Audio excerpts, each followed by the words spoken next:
Well, hello, my good friends. We are live with part 3 of the PSA AR-15 5.56 cold hammer forge FN upper. And let me get the chat boards up here so I can see who's logging in. And if you are out there watching, jump in the chat boards here and make yourself known. And if you guys got any question on any type of reloading, or especially this upper, let them rip. So that's why I'm here. I'm here to help you guys out. And if this is the first time watching one of my videos or my channel in general, just to let you know that this is the continuation of the PSA 5.56 cold hammer forge FN 18-inch AR upper review.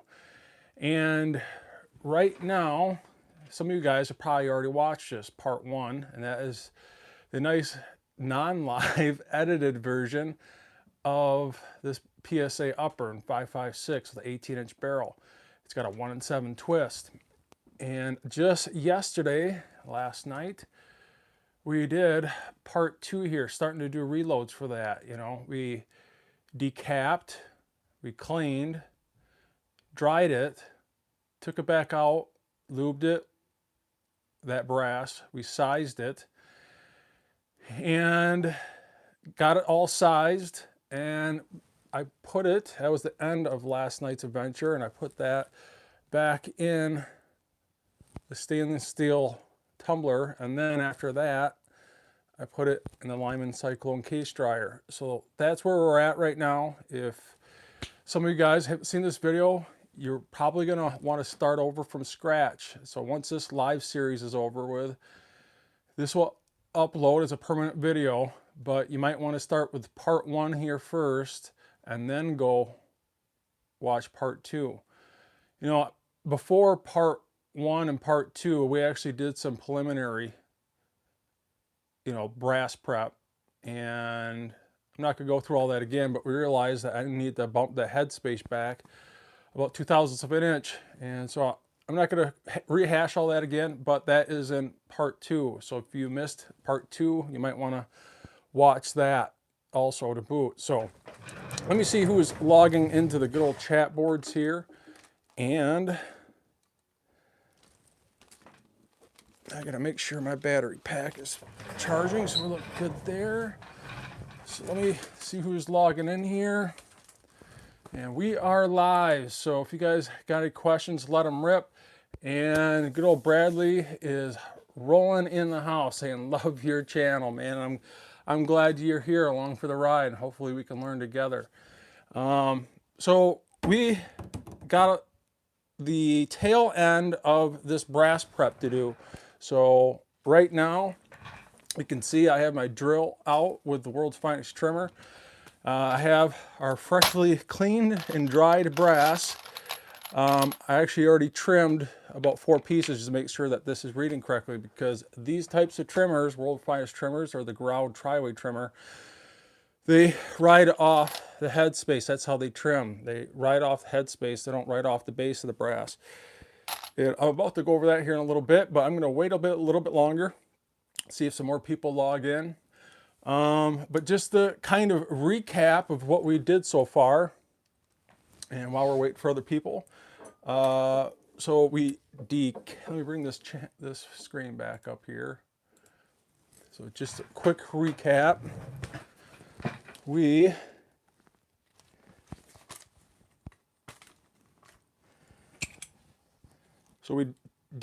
decapped the brass, we punched out the primer, so we popped out the primer. First thing you always want to do is pop out that primer. First step, I don't care who you are, how you reload, if you're not popping out that primer in the first step, you're doing it wrong. And I use this FW Arms decapper.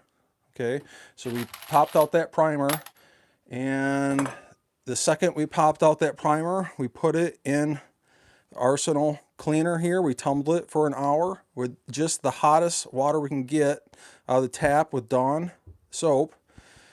And we let that run for about 1 hour. I don't use stainless steel media, by the way. I separated that and put it in the Lyman Cyclone case dryer for a little over an hour. It's about an hour and a half. And just to get the brass clean enough and dry enough for the sizing process. Then we took it out and we lubed that brass with Hornady One Shot and Imperial Case Wax. And I know some of you guys have already watched this, and now you're experts on it. So we lubed that brass, and then we sized that brass with my Hornady 223 die here, and we set that head space to 1.451. So I got this zeroed out. So before you do anything, before you start your reloading session, make sure your calipers are reading true. So this is zeroed out.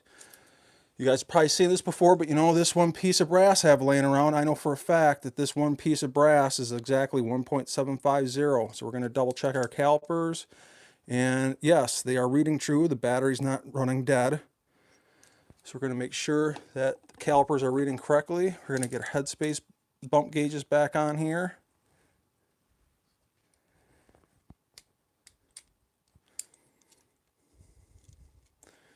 Get these back on. Get this zeroed out. So we got our zeroed out with the headspace gauge.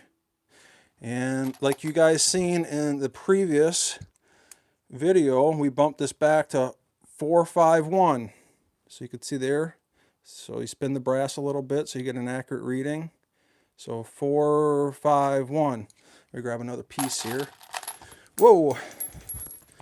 Let me get that off the floor. And 451. Let me show you how consistent. I'm just grabbing random pieces out of here just to show you how consistent these headspace bumps are. 4515. Let's grab another piece. 4515. I mean, literally, I've already measured all these, but I'm just proving a point. 4515. So you can see these are all crazily consistent. Say that 5 times fast. So that's where we're at. Now, with that said, whenever you bump brass full length or size, especially for semi-auto, you have to, for semi-automatic, it has to be full length or size. You can't do neck only. And in this example of the PSA 556 Cole Hammers Forge FN 18-inch AR upper, we have to full length or size. And we're using a Hornady full length or size die. And we bumped that brass back from fire form. And I'll just quickly touch base with this, and that's in the first part of this video. Now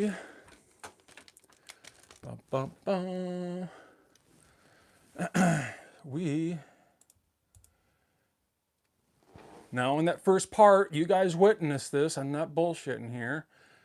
This was some old reloads I had laying around. We measured that headspace with these bump gauges and it read out at 1.450. And then after we fired it, that brass expanded roughly 4 to 5 thousandths of an inch to 1.454. And we bumped that brass back 3 thousandths of an inch. So we have exactly to the T 3 thousandths of an inch. I mean, it doesn't get any more better than that. You know, you're not guessing, you're not using a case gauge, you know that this is getting bumped back exactly 3 thousandths of an inch. As a matter of fact, I used 2 different types of ammunition that had 2 different types of headspace on it. I clearly shown that in the first part of this video series. 2 totally different types of reloaded ammunition. One had a headspace of 1.450 and the other one had a headspace, let me go back to that, before we fired it.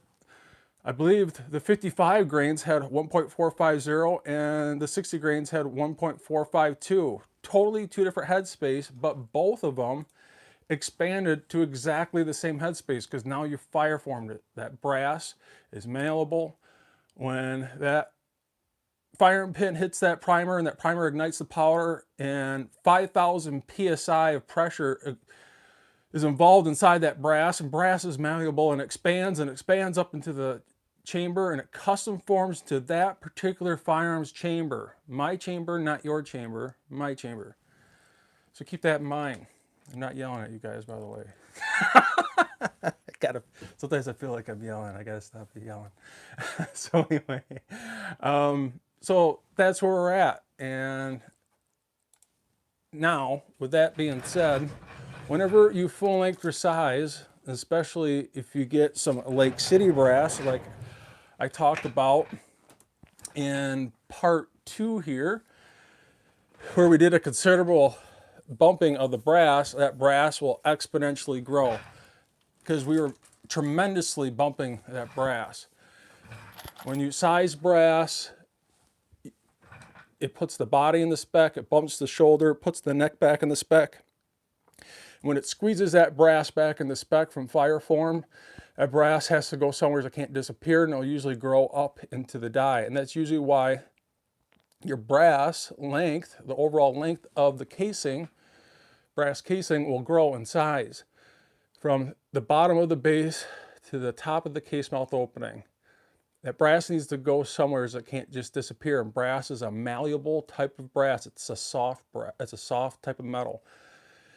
And because of that, and because we're full length resizing, you won't see this really when you're neck sizing only, because you're only putting the neck back in the spec.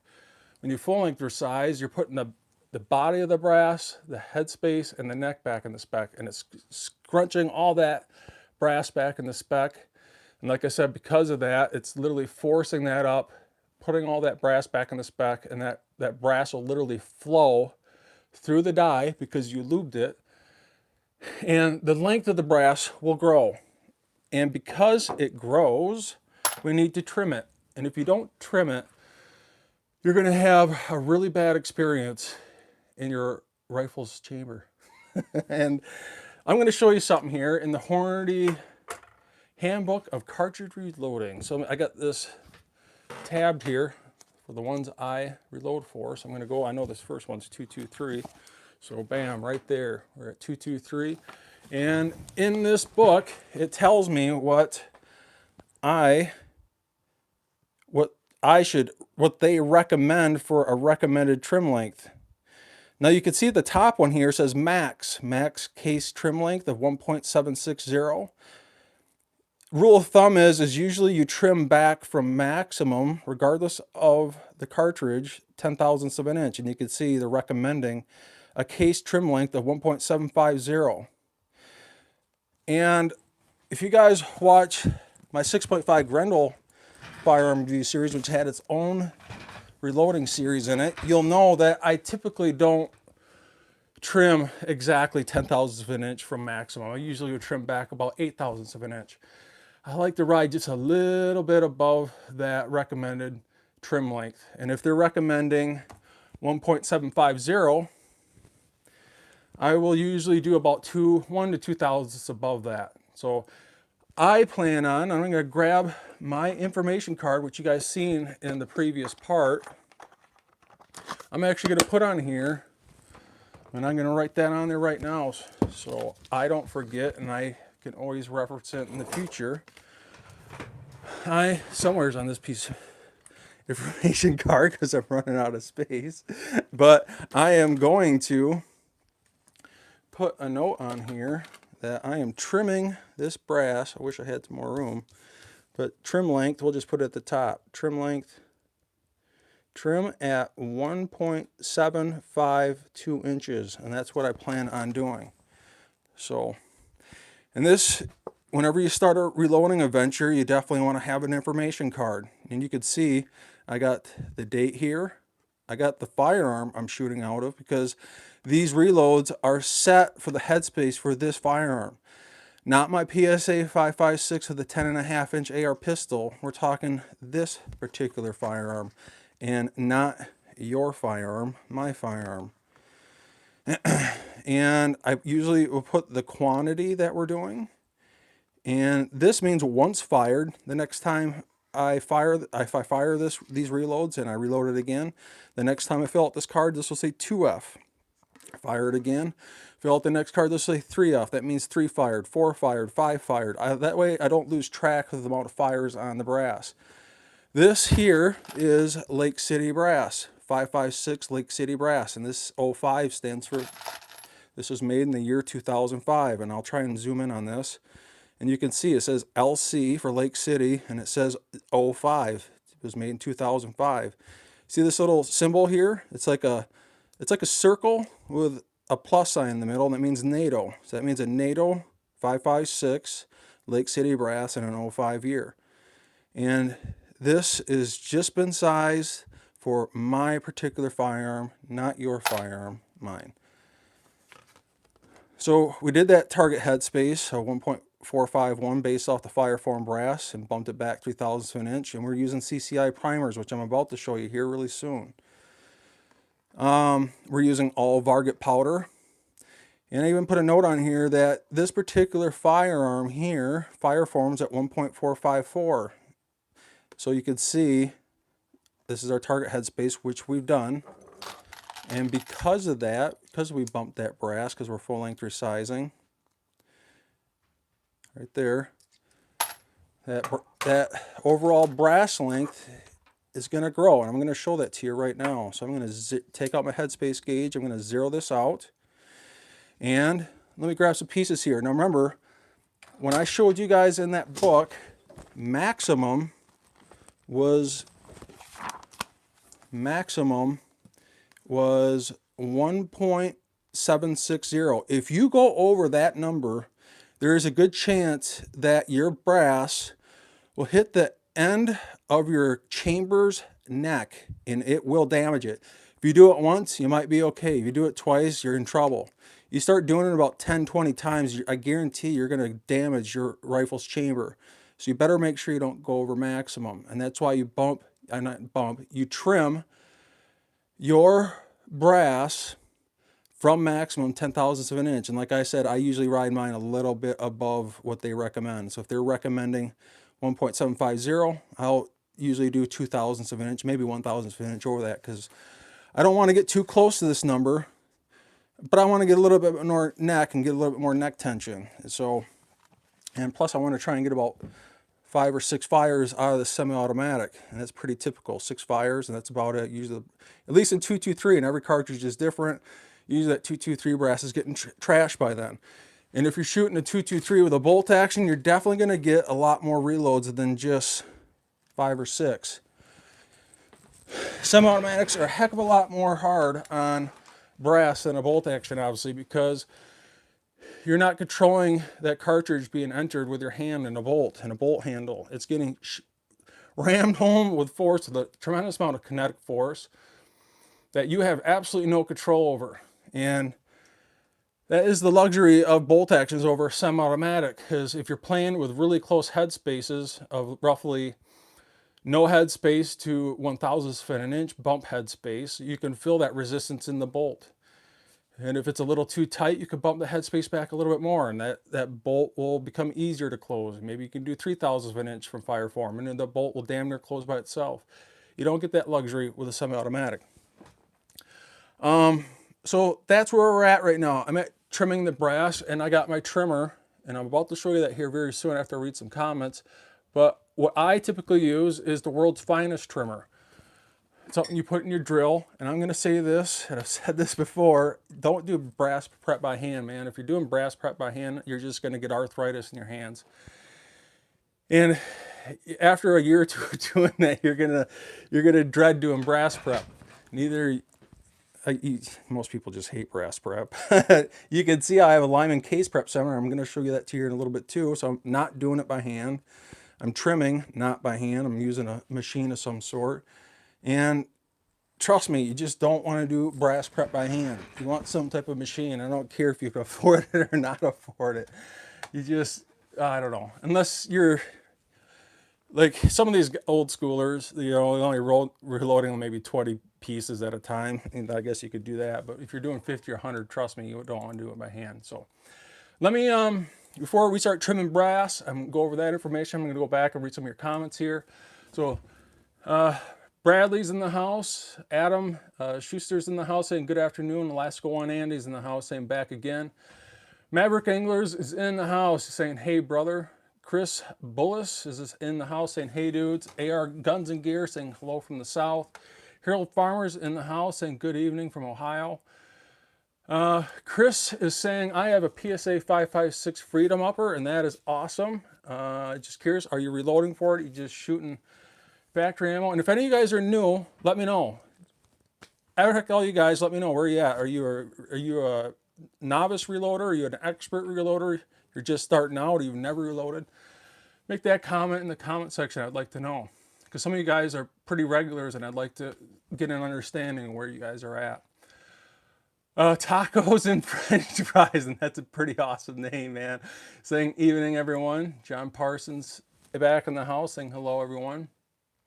Tacos and French fries, saying, what do you mean by fire form? And so I'm not going to go over that in complete detail because I've kind of already done that in this series. So I'd highly recommend going back and watching part 1, and especially actually all these parts. I would just watch all 3 parts of this series.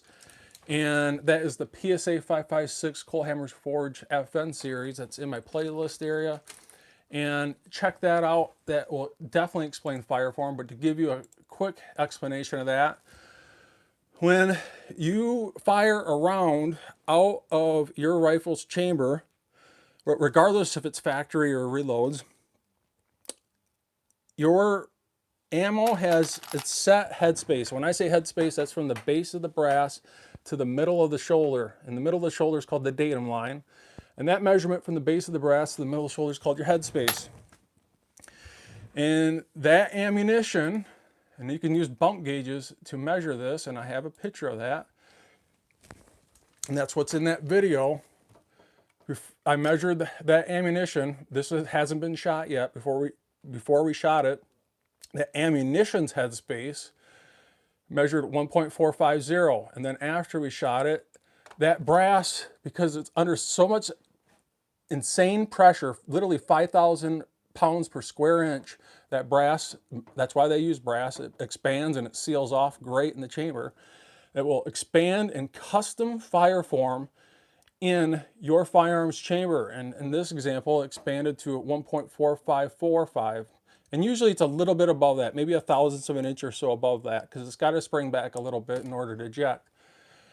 And then what we do is we bump that back 3,000 inch. And I've explained this numerous times in this series, so you might want to go back and check that out. So I'm not rehashing all this again for the guys that watched yesterday's video. But regardless of the firearm, it doesn't matter if it's a $200 bolt action you got from Walmart or a very, very expensive Accuracy International firearm.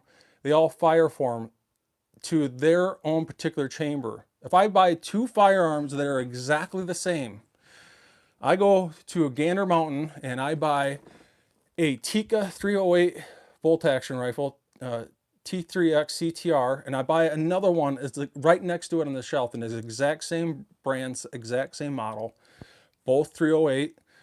And I grab some factory ammunition off the shelf, and I fire 1 round out of one of those Tikkas, and I get that piece of ejected brass and I measure it.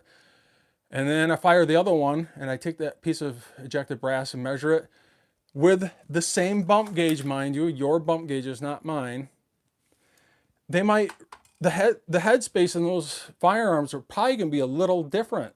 You would think they should be exactly the same to the thousandths of an inch, but they could be a couple thousandths of an inch off. And that's where your go and no-go gauges come into play. And there's a tolerance there. And if you're going for the utmost precision ammunition, and I've said this before, I'll say it again, you reload for your rifle's chamber, not a case gauge. And that's why I use bump gauges. Like I said yesterday, bump gauges don't tell you the true headspace. That only tells you that you have bumped the brass from fire form. So keep that in mind.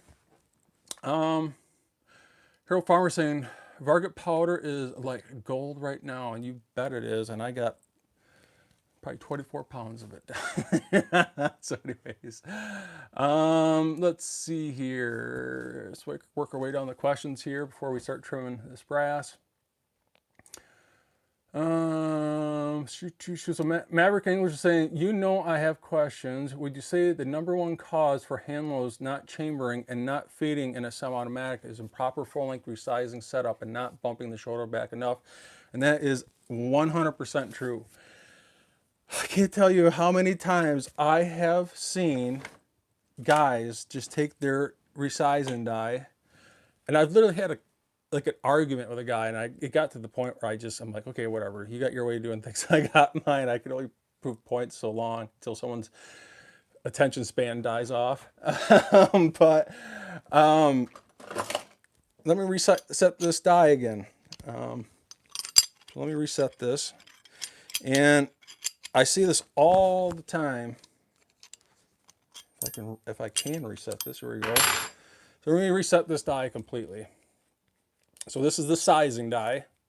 And I had a conversation with the guy. He's like, you know what I do? What I do is I take my die and I put it in my press. And this is how I size my brass. I put it in my press, and then I raise my ram, and then I lower the die till it touches the shell plate. And then I lower the ram and I give it a quarter turn, and that's where I lock it down. If you're doing that, you have no clue what you're doing. Like literally, you have no idea of what you're doing. You're totally just guessing, 100% guessing. And I hope this series proves that in regards to bump gauges. And case gauges are fine. I'm not knocking them. I just don't use them. I've used them in the past. I've actually sold mine. I don't even have case gauges, at least for bottleneck cartridges anymore, because I said you reload for your firearms chamber. You don't reload for a case gauge. Unless you're going for the absolute minimum SAMI spec, then that's fine. And it seems like everyone gets caught up in this headspace deal. And I'm only telling you my methods. You can follow my methods if you want. I hope they seem logical, and I think I've proven that time and time again, especially in this reloading series, where in part 1 of the series, if you haven't watched it and you're reloading, you gotta go watch this part in part 1 of this PSA 5.56 Cold Hammer Forge series. I literally show you guys out in the field with the bump gauges before and after this ammo was shot, and to show you exactly how much it fire forms. And every single one I show you in this video, they're exactly 4.545 to the T, every single one. Even 2 different types of ammunition I shot that had 2 completely different types of headspace on the ammunition. They all expanded to exactly that number, to the T. That's not coincidence. Especially when you're past 1/1000th of an inch. I mean, we're talking like insanely small numbers here, like paper thin, if that. That's fireform brass, and that's why don't do what I say. I'm just telling you what I do. I bump from fireform for a semi-automatic 3/1000th of an inch, and I usually bump about 1 to 2/1000th of an inch for a bolt action, depending if it's precision or hunting ammunition. And some guys don't bump it at all. They just do neck size only. So everyone's got a different method to the madness. The only thing I can do is just show you mine.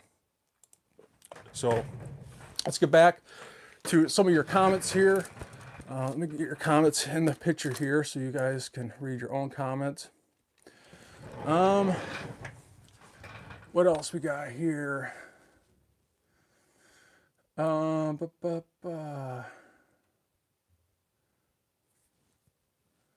So M. Hall saying, according to PSA's customer service, this is in fact the same barrel that is used in the PSA SKU number 508067. However, I do not have 100% faith in their customer service. And like I said, just jump on those closed groups for PSA. In this example, this would be an AR-15, so I'll probably go in the AR-15 closed group. And if you don't get an answer right away, highlight Chad Wiley. Chad is the CEO of PSA. He will answer your question. Amazing guy, very knowledgeable, and he will definitely get your question answered, I should say. So tacos and French fries saying a novice in South Florida, so that's good. Bjorn, I think, is Johansson saying novice 1 year and only 308 Winchester for bolt action, so that's good. Harold Farmer saying 6 months in the reloading world and had about $1,300 in so far. And that's usually about what it takes, you know, to get, you never want to buy a reloading kit. You want to part it out, and to do a decent job And I would say my equipment that I use is a bare minimum. You know, I probably, if I was to start over, if I could have won the lottery, I could buy new reloading equipment. I'd probably get something like a Dillon press, or if I was progressively reloading, or if you're single stage press, I'd probably get something like a Turret T7. You know, powder scales, I use Charge Master. I think that's, in my opinion, bare minimum.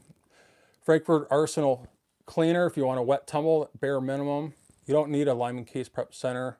I'm sorry, Lyman Cyclone dryer, but I love this because it has such a small footprint, and it's got a timer on it. You can put damn near 100 pieces of 5.56 ammo in each tray, so 500 total pieces. Dry that within 1.5 to 2 hours, depending on how much brass you put in there. You know, I use World's Finest Trimmers, whether it's, and I'm about to go over this here in a little bit, World's Finest Trimmer 1 or the World's Finest Trimmer 2. And there's some other options if you can afford it. I'm going to tell you that here in a little bit. So, what else we got here? So John Parsons saying just starting pistol and rifle reloading, currently reloading shot shells. Let's see here. So Adam is saying, loaded a little bit 18 to 20 years ago for hunting 223 and 300 Winchester short mag, shoulder equipment, and took many years in hiatus, researching as much as possible to get back into it again. And that is what you should be doing. And I highly suggest not only checking out my reloading series in the playlist, there's a playlist section in my YouTube channel called the Ultimate Reloaders Playlist. And a lot of guys that ask me, what equipment should I buy? And I instantly tell them, if you're ready to learn and you want to know which equipment you need to purchase, check out at least the first 10 parts of that Ultimate Reloading playlist in my playlist area. And you're going to at least, and get a piece of paper and a pen and watch that every single second. And not only are you watching it to learn how to reload, but you're also going to jot down some of the equipment that you're going to need. And then not only are you jotting down that equipment that you're eventually going to have to purchase so you can reload, but you're jotting it down so you understand why you need it. And there's a big difference of just buying equipment and then buying the equipment that you really need that other people typically use, and then understanding why you're buying that equipment. And one of the biggest mistakes, and I recommend not buying, is a kit. You know, these kits are great and all, but I guarantee in 4 or 5 months, you're going to end up not using half of that kit, because you're going to realize there's better ways of doing that, especially when it comes to brass case prep, and not doing it by hand, and using machines like the Lyman Case Prep Center and World's Finest Trimmers and stuff like that. You're not going to find that in a kit. And just because what I do on my journey doesn't mean that's what you do on your journey, but that's just something you got to figure out. And I would highly advise checking out my channel, probably like Gavin Tube, Eagle Eye Reloading, High Boy Reloading, you know, Johnny's. Check those out. I also go on Sniper's Hide in the forum section, and I would gather all the information together and combine it into your own adventure. It just takes time, and it's just something you can't jump into. And you're doing the right thing by watching these videos before you buy that equipment. So John Parsons saying, Todd, you were reloaded for 357 SIG, and no, I haven't. I have not. Right now, I'm doing 6.5 Grendel, 223, 6.5 Creedmoor, 308, 243, 9mm, 45 ACP, 40 Smith & Wesson. I know I'm forgetting some other ones, but it's the main ones. Don't even start with me, Gates Jr. reloading with the headspace bumps. Comparator's off. It is not a bullet comparator. You keep on calling it a bullet comparator. It's a headspace bump gauge that goes, the headspace bump gauge goes in the body. And a bullet comparator, if you're measuring ogive and not headspace, big difference between the two. Don't get them confused. This is a bullet comparator. This is a headspace bump gauge that inserts into this body. I can actually undo this little Allen set screw here, and this headspace body gauge will come out, and I can put this bullet comparator in. This is used for measuring headspace on the brass shoulder datum line, and this is used for measuring off the bullet ogive, or the secant radius of the bullet, when you're trying to figure out bullet jumps. Big difference between the two, so don't get the two confused.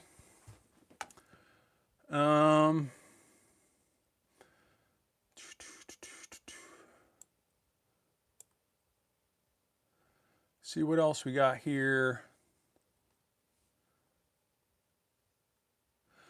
Okay, so Maverick English is asking, what is the number 2 cause? Would you say crimping too much or buckling the shoulders? Now, if you put a round, there's two sides of this extreme story. If you don't bump the brass and the headspace is bigger than what's in the chamber, that piece of brass, as it enters that chamber, it is going to get stuck in there, because the headspace wasn't bumped back enough. If it's right at the same headspace, you might be okay, but if it's 1/1000th or 2/1000th of an inch over that headspace of your firearms chamber, that round will get stuck in there. And something like an AR, what you're probably gonna have to do to get it out, and when I first started reloading, excuse me, you're gonna have to mortar the rifle. You're literally gonna have to, you got a live round, and I'm not saying you should do this, this is what I've done. Let's get that out of the way. You got a live round of ammunition in your chamber. Make sure it's clear and safe everywhere. It's on safety. And you're literally gonna, that round stuck in the chamber because you didn't bump the headspace back. And actually, if the headspace is over your chamber, it's definitely going to get stuck, and then you're going to have to yank on the charging handle while slamming the buttstock of that firearm on the bench to yank that thing back out. And sometimes I've seen it.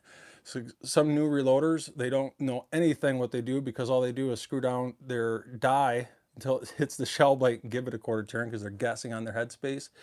Remember, if you don't bump your headspace like I showed you in the first part, your headspace will grow, and that will happen. And I've seen it where the lip of the base literally gets ripped off, and they have to knock that thing out, a live cartridge, no joke. You take the lower off to make sure the trigger and the hammer is nowhere near that firing pin, and it's very dangerous. You got to be careful. And I'm not saying you should do this, but if this happened to me, this is what I would do. So get that out of the way. They would literally take a rod and go down the muzzle to the bore and knock that thing out. And I've seen guys do that before, and that's happened because they didn't have enough headspace. The other thing that'll happen, especially you'll notice in a bolt action, if you have too much headspace, you can't close the bolt. So that's the luxury of a bolt action. You could fill that in the handle. The other thing that can happen is you didn't seat the bullet enough. The secant radius of the bullet, when I say secant radius of the bullet, let me grab one of these bigger 175 grain bolt tail hollow points. Let's see if this will focus. So this is the secant radius, and usually the rifling lands will start to touch the bullet right about here. So right where my fingernail is, right about there.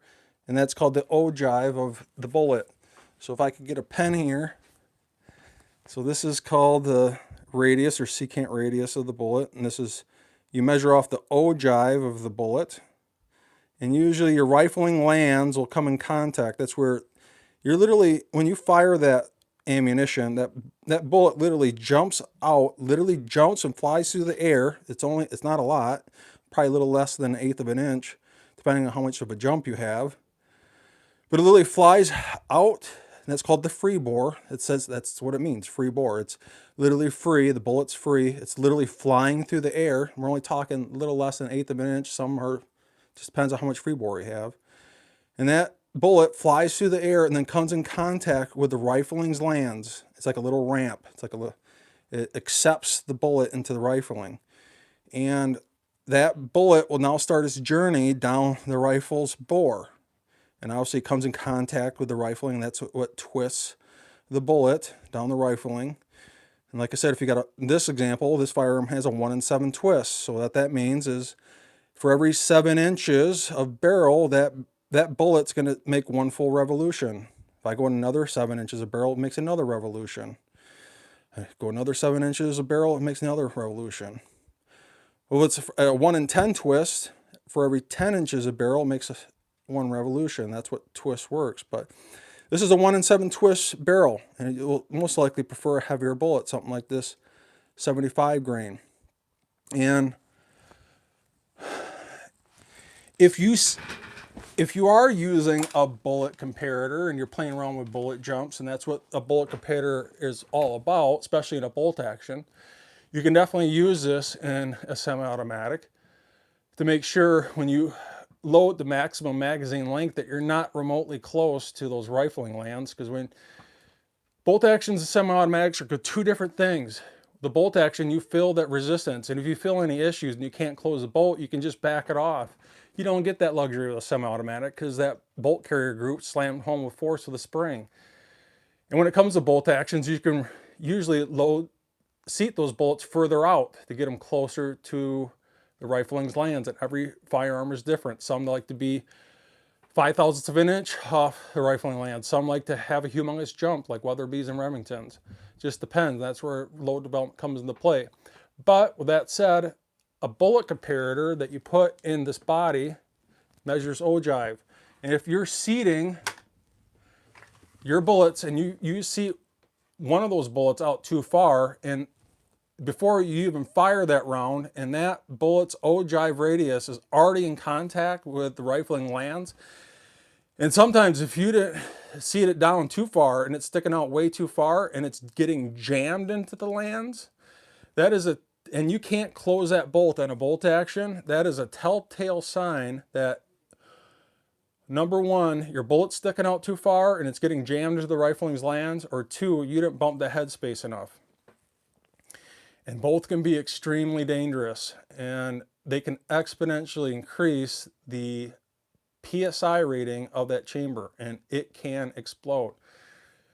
So that's why you want to make sure that that bullet is not touching the rifling's lands. And if you are touching the rifling's lands, and I know some guys in the shooting competition bench rest rifle world, they will jam that bullet a little bit into the rifling's lands. But if you do that, you better damn well know what you're doing, and you better damn well know how to properly measure your bullet's jumps using a bullet comparator. So, man, I can't express that in words. I can't express that in words enough, guys. And that's one side of the spectrum. So if you get that luxury of the bolt action, you don't get that with a semi-automatic, and that's why you got to have a little bit more generous headspace, 3/1000 of an inch from firearm for a semi-automatic. And usually, more times than not, when you load the maximum magazine length, you're not going to be anywhere remotely close to those rifling's land, so you don't have to worry about it. But I will still check to see how far of a jump I have with a semi-automatic at maximum magazine length with a bullet comparator to make sure I'm not anywhere as close to those rifling lands. And I've only seen it once in the thousands of rounds I've reloaded for a semi-automatic and all the different type of bullets I have used over the years. I've only met one bullet in my old Lewis Machine and Tool, an LMT modern weapon system, 308 or 7.62 by 51, where using a Sierra Game King, not Game, was a Game King? Yeah, Game King, wasn't a Match King. The secant radius of that bullet was so damn aggressive that it was already jammed into the rifling's lands using a PMag at maximum magazine length, and I had to go well off of maximum magazine length, and that's the only situation I've ever seen that before. And I never would have known that with a semi-automatic because I don't feel that resistance in the bolt like I do with a bolt action. So that's really important to keep an eye on that. On the other side of that spectrum is having too much headspace. If you have too much headspace and you are bumping that headspace back way too far, say 15 thousandths of an inch off the true headspace or what fire formed is, you're going to get what's called case head separation. And that 5,000 PSI expands so fast and so strong that that brass on the headspace literally grows so fast at 5 thousandths of an inch, it's most likely going to separate. That's literally what it means, case head separation. The head of the case literally separates from the body, and that can be dangerous, and it can also blow up your firearm. It's something you really need to keep an eye on, and that you're getting to expert reloading levels there, and not just turning your die until it hits the shell plate and give it a quarter turn. So Gates Jr. Reloading's dropping the super chat. I appreciate that, my friend. It helps out more than you know. And you're saying you're a good man and tolerating me messing with you, and you're teaching me something that I argue. So there, and that's really what it is. It's all about finding your own adventure. It really is. You can take what I'm telling you so far. You eventually got to pick up little bits and pieces from what I tell you from other people and put that all together as your own reloading adventure. And it just takes time. And eventually you will get there. And eventually you'll be telling everyone else that what you do is the right way and everyone else is doing it the wrong way. So Hitting Steel CA's dropping in a super chat, and I appreciate that. He says, heck yeah, let's party, people. And man, I'd love to party with that guy, because every time he rolls in the house he's saying party. But I do appreciate that super chat, so thank you so much. That is awesome. So let me double check some of these other questions here, make sure I'm not missing anyone's questions.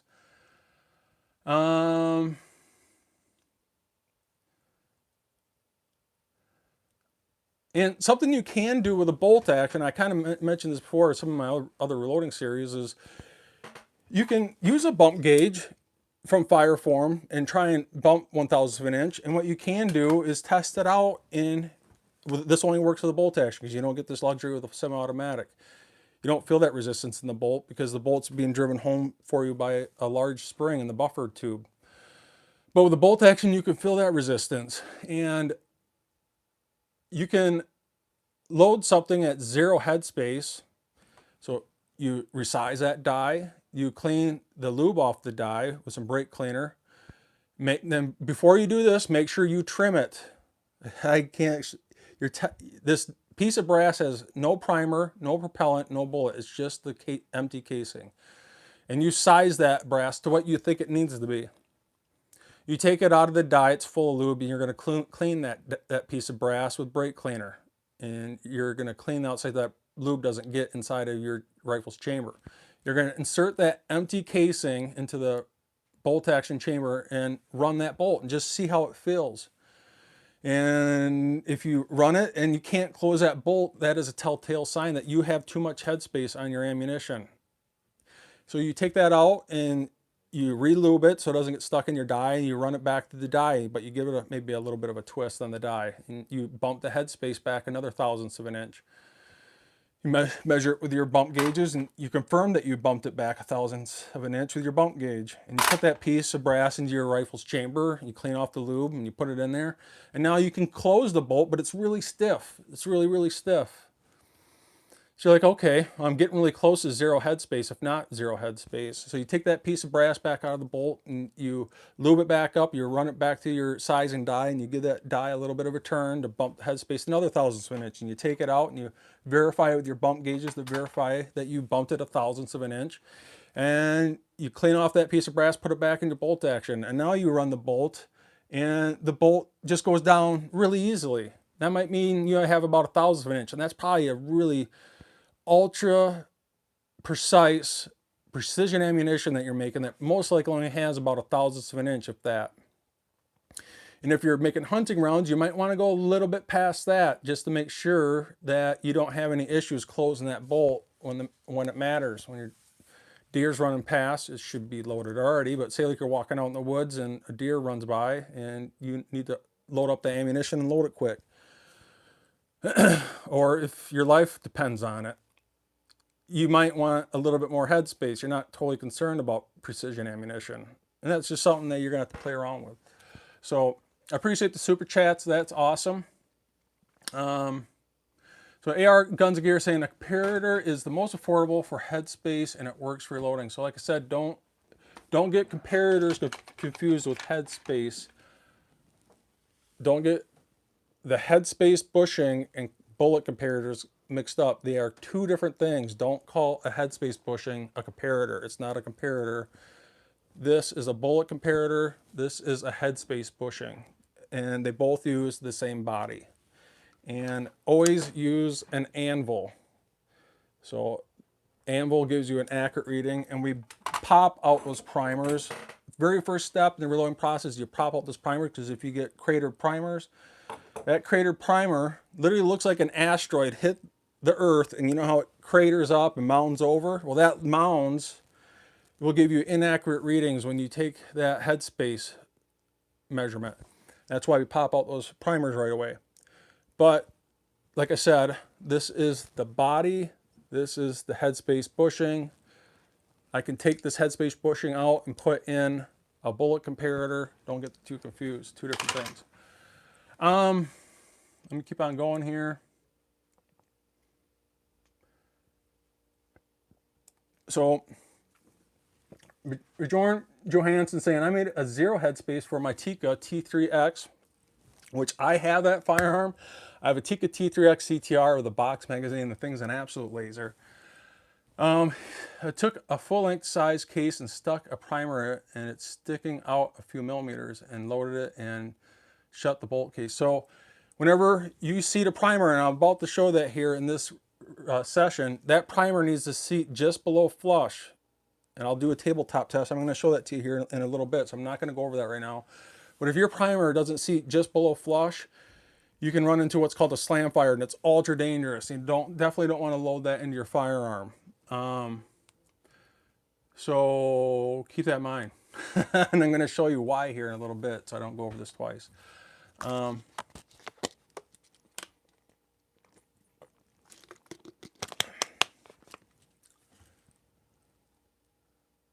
And so AR Guns and Gear saying is using a redding instant indicator, which is an awesome tool, and you can usually get a SAMI min-spec tool that inserts into that die for the instant indicator, and you're going to reload the SAMI spec using that. Now keep in mind, you're reloading for that tool. You're not reloading for your firearms chamber. So you're going to minimum spec, and you could very well have 6, 7, 8 thousandths of an inch headspace by doing that. So keep that in mind. Like I said, that's why I use bump gauges.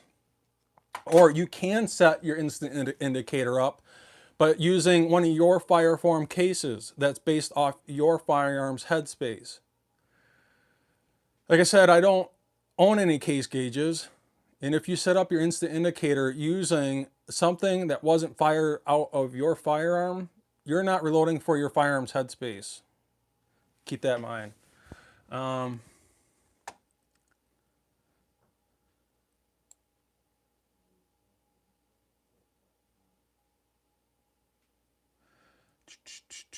And just like Thorzak saying, everyone has a different method of their madness. So take that with a grain of salt. Just because what I say and do is not what you should follow and do. It's just something you got to find out on your own.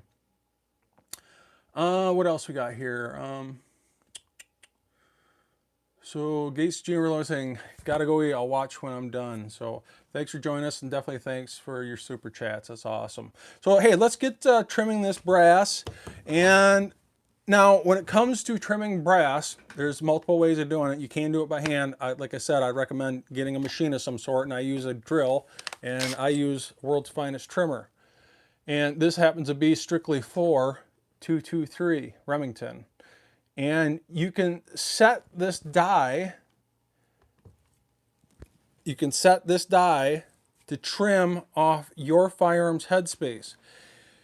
And this die, this is the World's Finest Trimmer 2, and I'm going to just quick show this to you. World's Finest Trimmers sold by Little Crow Gunworks. And Little Crow Gunworks sells the World's Finest Trimmer Original and the World's Finest Trimmer 2. And the World's Finest Trimmer Original is set specifically for a particular cartridge. Like you can buy one for 223, you can buy one for 308, but it's only going to trim that particular cartridge. That's it. You can buy the World's Finest Trimmer 2, which is right here. I also have that. And that comes with different inserts. And I've kind of touched base with this in some of the previous reloading series that I've already done live. But you can see this has just a body. And I can remove the trim bit and I can knock out this insert. You can see it comes with different inserts that you can insert into the body, and you can buy an insert for 308, you can buy an insert for 6.5 Creedmoor, you can buy an insert for 223, and they use the same body, which is roughly 60 bucks, and the inserts are only about 20, 25 bucks. Don't quote me on that, but it's somewhere around there. You know, this is $65, but you got to buy, if you buy another cartridge, you got to buy another $65 trimmer. If you buy another cartridge you want to reload for, you got to buy another $65 trimmer. Well, the body is roughly $65, but each insert is roughly $20, $25. So you're only spending roughly $20 to $25 for each body insert. And it's cheaper that way, but you have to reset it all the time. If you switch from cartridge to cartridge, and it's really not that difficult once you learn how to do it.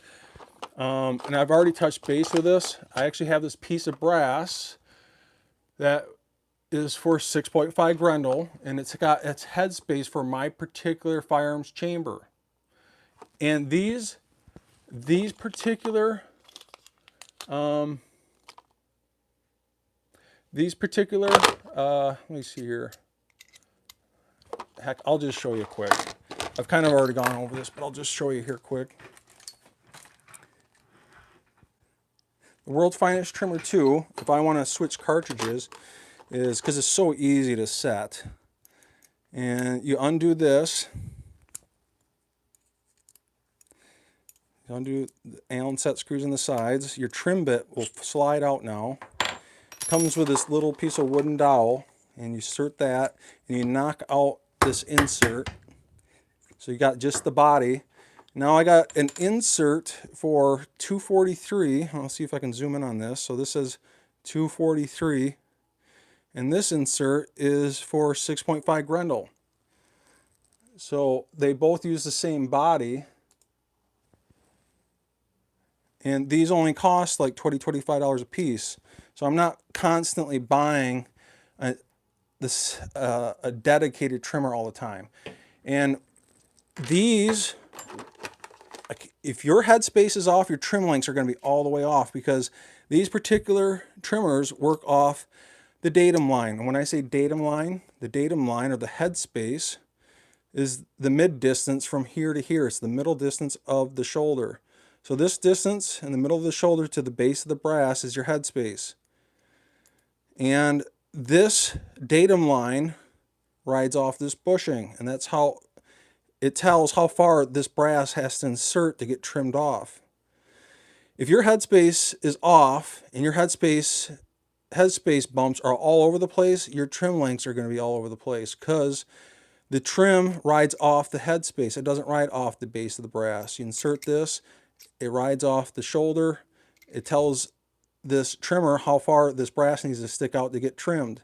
So if your measurement from when you do it, your headspace bumps is off from here to here, and they're all over the place, they're not consistent, your trim lengths are going to be all over the place too to boot. And I hope that makes sense. And these are really easy to set. And I actually have this one parent master cartridge I leave in here, and this is for my particular 6.5 Grendel. That's based off its headspace bump. I leave this in here all the time, because when I want to switch to 6.5 Grendel, what I do is I insert the 6.5 Grendel insert into the die body, the body of the trimmer. I take this one piece of brass that I leave in here for just this sole purpose. I take this out, and this is based off my firearms chamber fire forming and bumping them back 3/1000ths of an inch. I take the cut bit and I just let gravity do the work. I don't push this down. I insert this. I let this sit down on it in regards to the gravity. I let this go down in regards to gravity. I don't push that down. And then I tighten up the side just to hold this trim bit into place. Put my parent master cartridge away, and then I snug these up really nice and tight.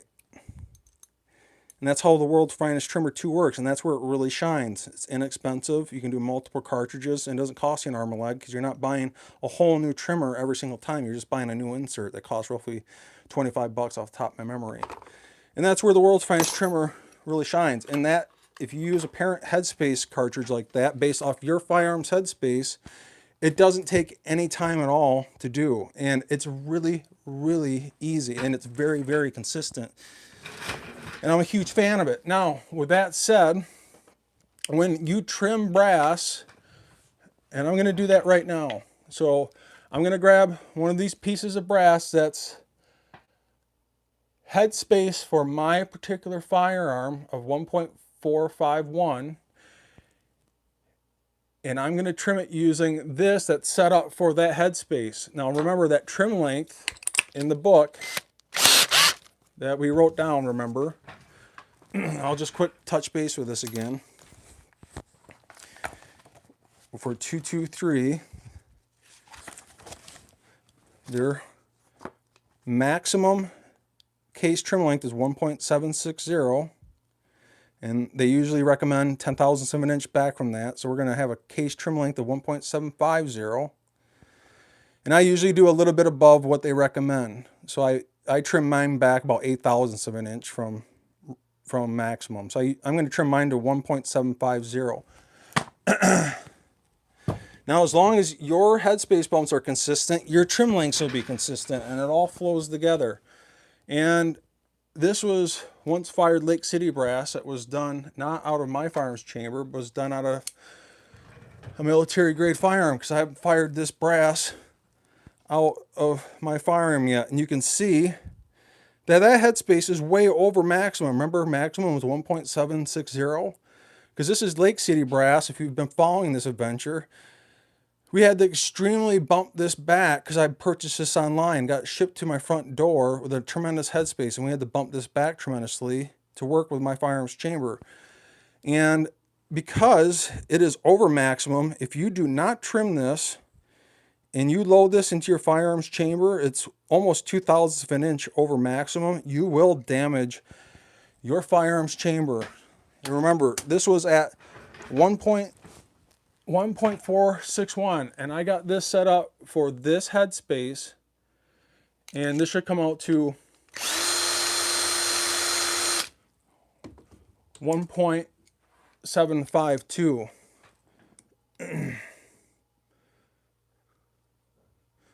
So I'm going to make sure I run this in here a little bit longer. I don't think I ran it in there long enough. And you want to get your trim length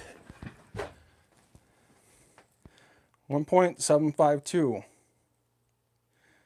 So it's 0.02 of an inch over what they recommend, or 0.08 of an inch under maximum. So I'm not concerned about this part hitting the end of my chamber, the end of the case mouth opening hitting the end of my chamber and damaging it. If you don't trim that brass and you go over maximum and you insert that into your firearms chamber, you will damage your firearms chamber. And like I said, when you're testing out headspace tolerances with an empty casing and you're playing around with the headspace, you better make sure you trim that brass before you insert that into the firearms chamber. Not only trim it, but you better chamfer and deburr it. At least chamfer the outside of it so you don't scratch your firearms chamber.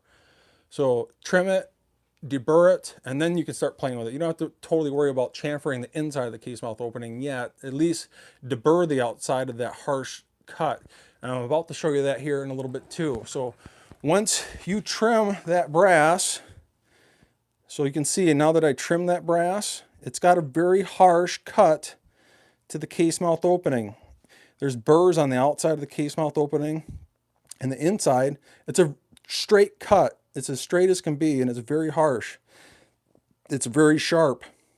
And you need to deburr the outside of the case mouth opening, so when that cartridge is inserted into your rifle's chamber, that doesn't scratch it.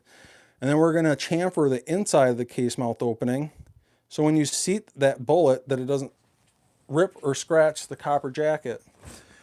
So let's grab another piece here. I'm just going to show you. So this one is close to maximum. Remember, maximum is 1.7. So 1.760. This is 1.758. Let me grab another piece here. This one's way over. Look at this one. Man, you insert this into your firearms chamber, you will damage it. I guarantee it. You might be able to get away with it once. You do it several times, you will damage your firearms chamber. And you know what will happen? What will happen if you say like your chamber's maximum head trim length, chamber length is 1.760, and you insert this because you forgot to trim it. What's going to happen is your firearms chamber is going to quickly become a crimping die, and it's going to crimp down on that brass, and it's going to pinch the bullet, and your 5,000 psi, pounds per square inch, is going to exponentially go north, and it's going to be very dangerous. So trimming is just as important. And so let me grab this one piece that was extremely way too long, because you got to remember, this brass that we resized wasn't fired out of my firearms headspace. I bought this as once fired Lake City brass. I had an extreme headspace on it, and we extremely bumped that headspace back. And because we extremely bumped the headspace back, the grass exponentially grew because of it, because that brass can't disappear. It's got to go somewhere. And I'm trying to get this in the light, but it says 1.762. And I need to literally trim this 0.010 of an inch down to 752. So let me trim this quick. And just to show you how accurate this trimmer is, the one I showed you right before that is, let me get this in here nice and straight. And sometimes you got to run it in there, but it's not going to be perfect every single time. So you can see it's about, if I can get this in the light, 1.752. So I usually set this up so I got to push it in there pretty tight. And if you push it in nice and tight, you'll get pretty consistent trim lengths. So you can see 1.7525. So I like to do my trim length just a little above recommended. Now, with that said, because this puts such a harsh cut on the case mouth opening, you need to, and I'm going to show you that here in a little bit, you need to do more case prep. You still need to deburr the outside, and this is a deburring tool. I'll see if I can get you a little bit closer. This deburring tool, it deburrs the outside of the case mouth opening. It removes any burrs on the outside, puts a nice bevel on the outside, a little minute bevel on it. So when this is inserted into your rifle's chamber, it doesn't scratch and damage your rifle's chamber. And then this is the chamfer bit, and this chamfers the inside of the case mouth opening. It puts a small bevel on the inside of the case mouth opening, so when you seat that bullet, it doesn't scratch or scrape that bullet when you seat it. So it's really important that that's done. And I'm about to show you that here in a little bit. Now, I'm not going to trim all this brass because I would bore you guys to death, but I'm going to do about 10 of them. And what we're going to do is we're going to trim 10 pieces. We're going to uniform, chamfer, uniform, deburr, chamfer, run it on the brush. We're going to make sure that we remove, we're going to also cut out the crimp. So we got to do that. So we got to cut out the crimp. So we're going to do all that in one step, and I'm about to show you even what a crimp primer is. So I'm sure way behind on your questions here, so I'm sorry if I miss any of you guys' questions. It's a lot of knowledge you drop.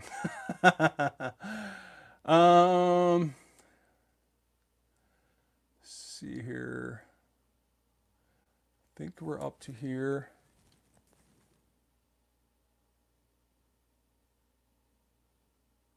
Yeah, so Jason's mentioning that the gas block might be a little loose.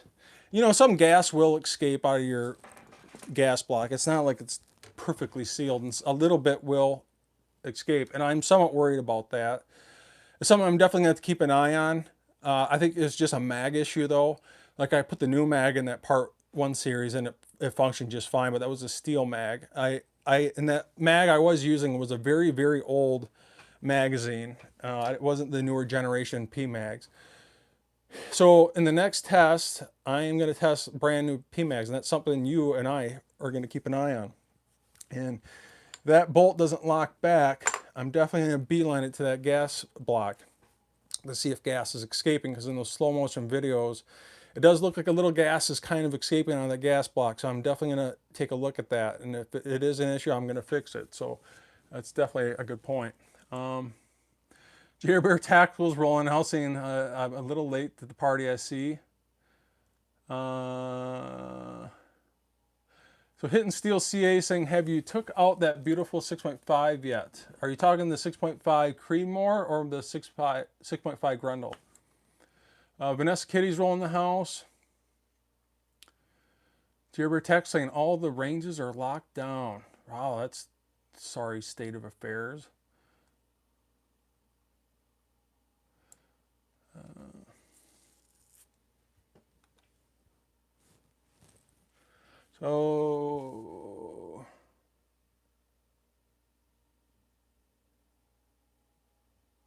So Thor's ass saying, Todd, not to interrupt your train of thought, you should do a small video on your dollar store stuff you have incorporated that aids in tasks that are chore, things that you have made too. You know, the only thing I really buy from the dollar store is really heavy cardboard, white paper, that you can get this humongous 2 foot by 3 foot cardboard paper I usually use in my videos, because it's really nice and thick and it makes a really distinct bullet hole.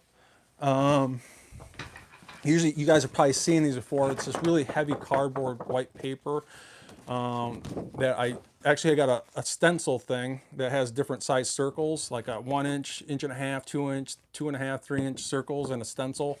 And I get a red marker. If I'm using a black reticle, I use red marker because red targets are great with black reticles. Black targets are great for red dots. So that's, if you're watching my video, that's why I do it. I also like to use this heavy, thick paper because it makes a super distinct bullet hole. You know, if I'm using this type paper, and you can actually see this is what I'm talking about, and it makes it pretty difficult to get an accurate reading on the group size.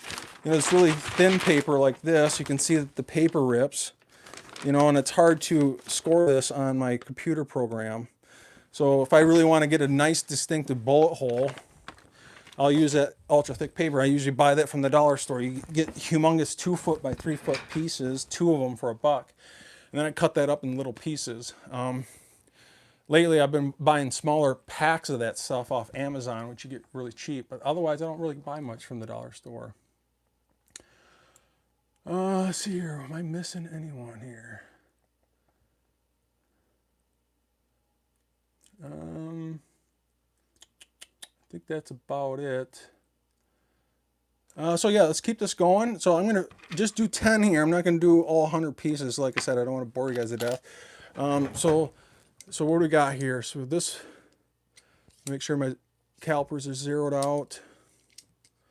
And so this piece is insanely, oh my God, you put that in your firearms chamber with a maximum of a 1.760, and this is reading 1.767. I don't know what you guys are making this out, but this is insanely way over maximum.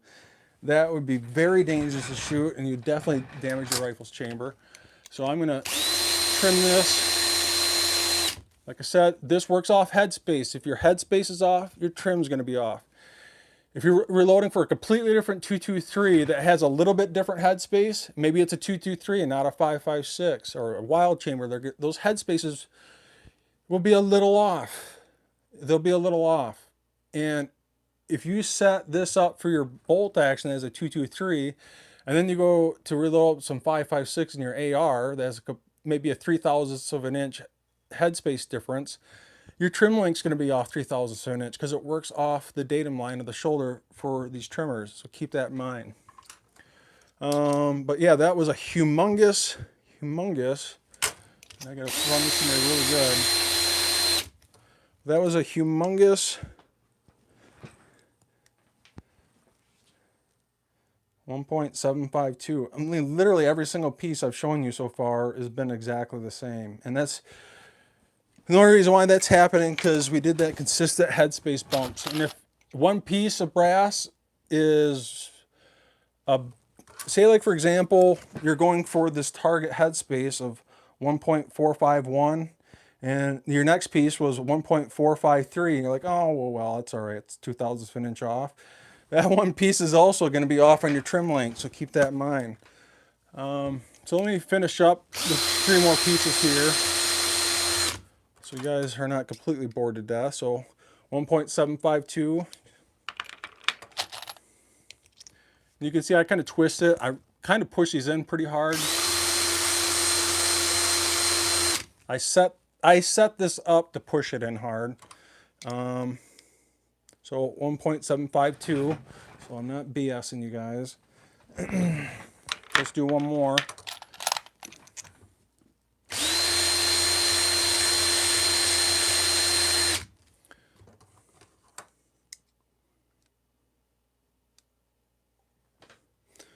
Let me make sure I might have to reset this about 1/1000th of an inch, but it's, you know, and your trim length won't be exactly perfect all the time. Those other ones were 1.7525, you know, and this one's coming out to 1.753.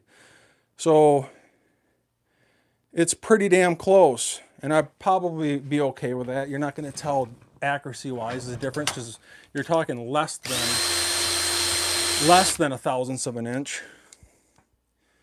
and that's fine. So as long as you get it reasonable, you're good. So last Andy one saying, another informative live stream. Thank you, my friend. I appreciate that.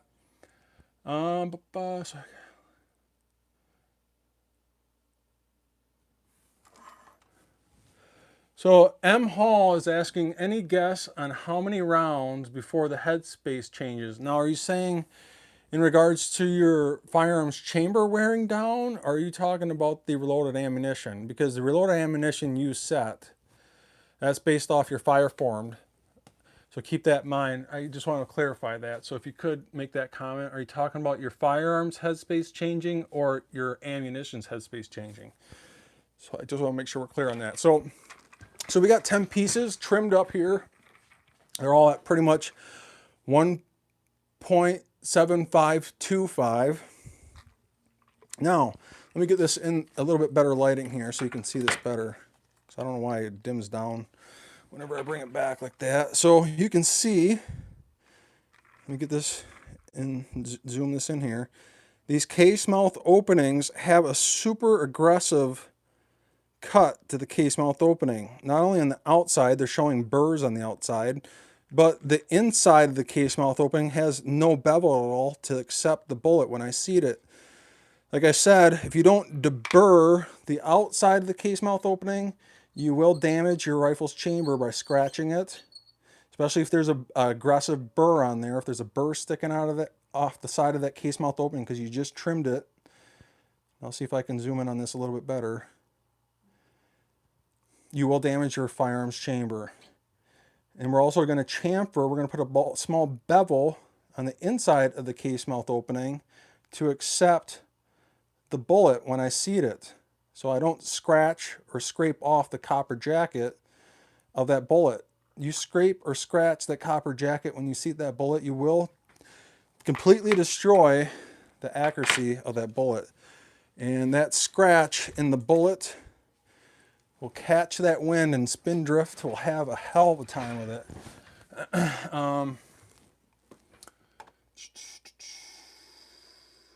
So M Hall is asking about wear. Now, it's pretty rare. You'd have to extremely outshoot a firearm in its chamber for the headspace to exponentially change. Usually what you're really going to find is throat wear or the lands of the rifling.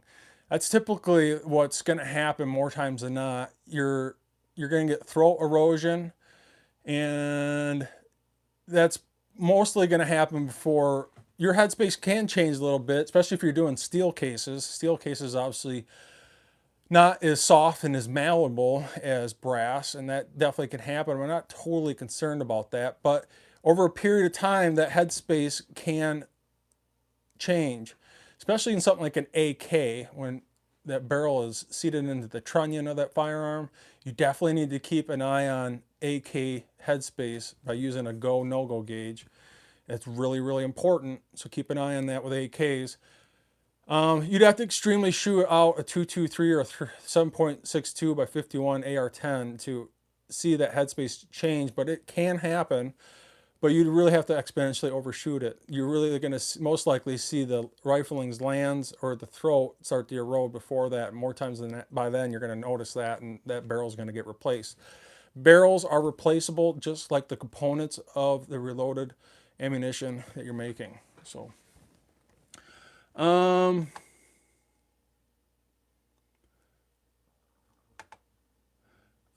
Maverick, let me go up to your reloading trivia. I'm not sorry, I missed that.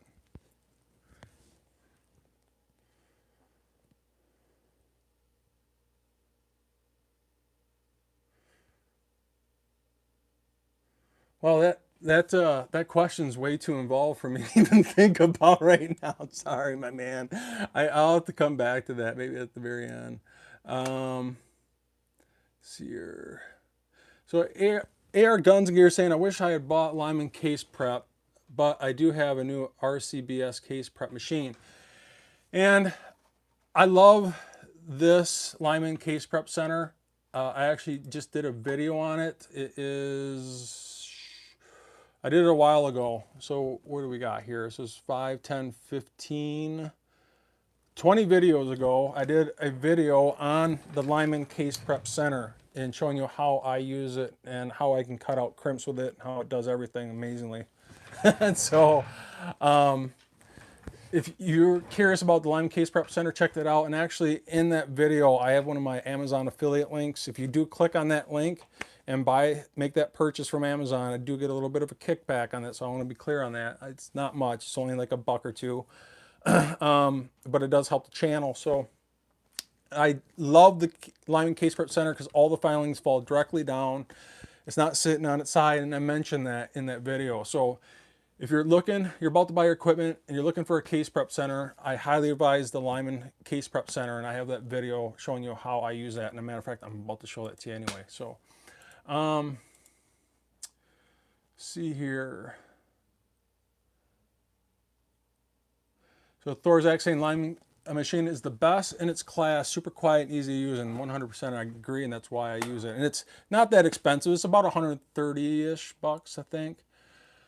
So Hitting Steel says, yeah, throat wear, chasing those lands from time to time. And that will happen. And if you develop a load, and I see this all the time, this happens to me all the time, I will develop an amazing pet load for my firearm, and it's shooting amazing.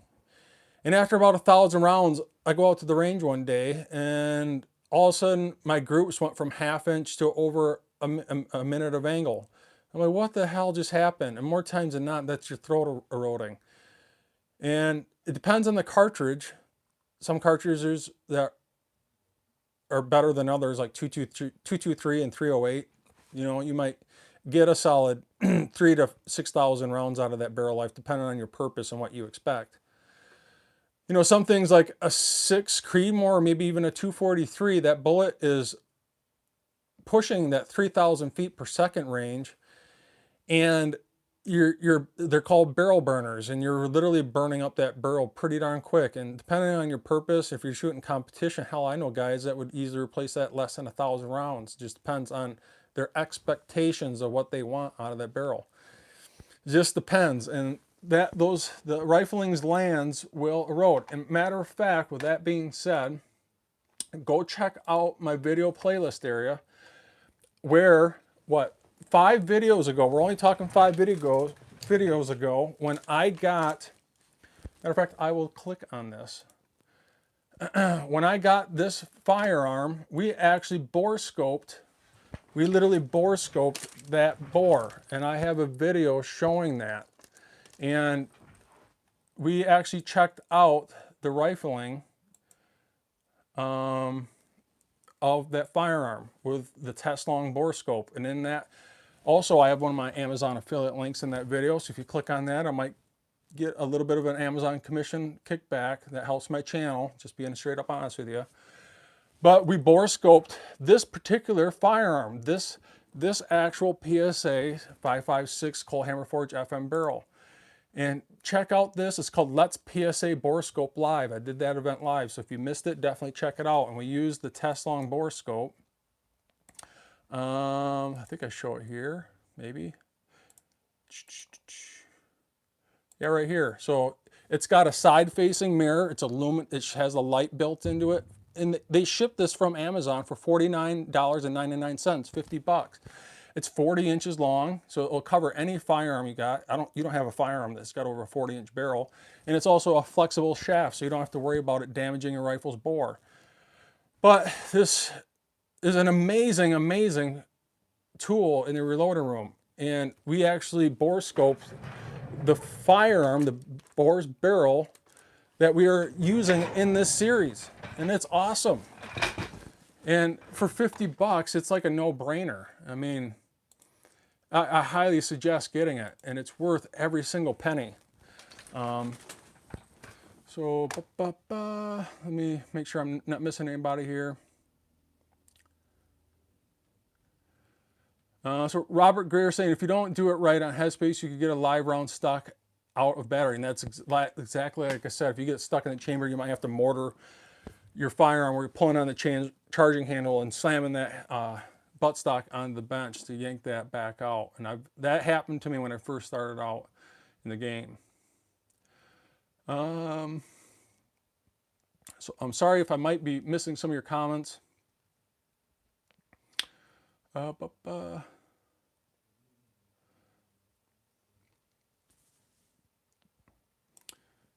Thorzak saying barrels are not hard to change. It's easier than you think. I'm talking bolt actions. Once you've done it once, you won't streak at doing another.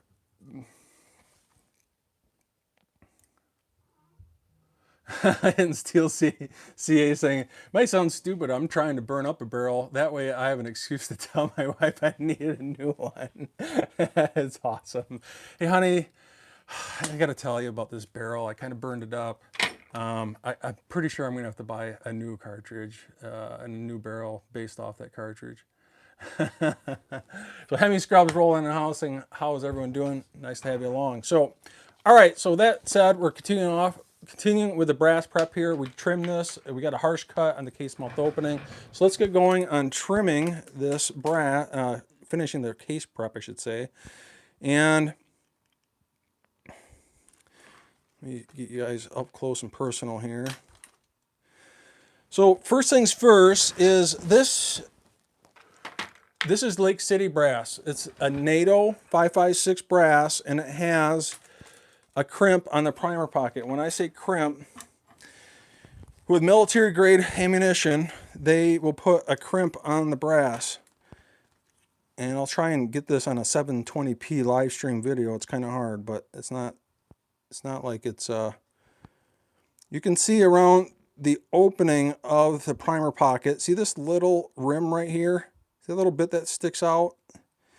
That's called the crimp, and they crimp the primer into place. So when they're shooting this military grade 5.56 ammunition out of something like a saw or military grade firearm, they want to make sure that that person's life is not in jeopardy and this primer pocket is blown out. And they'll put a crimp on this to crimp that primer pocket into place. Let me try and grab another one here that's a more distinctive crimp.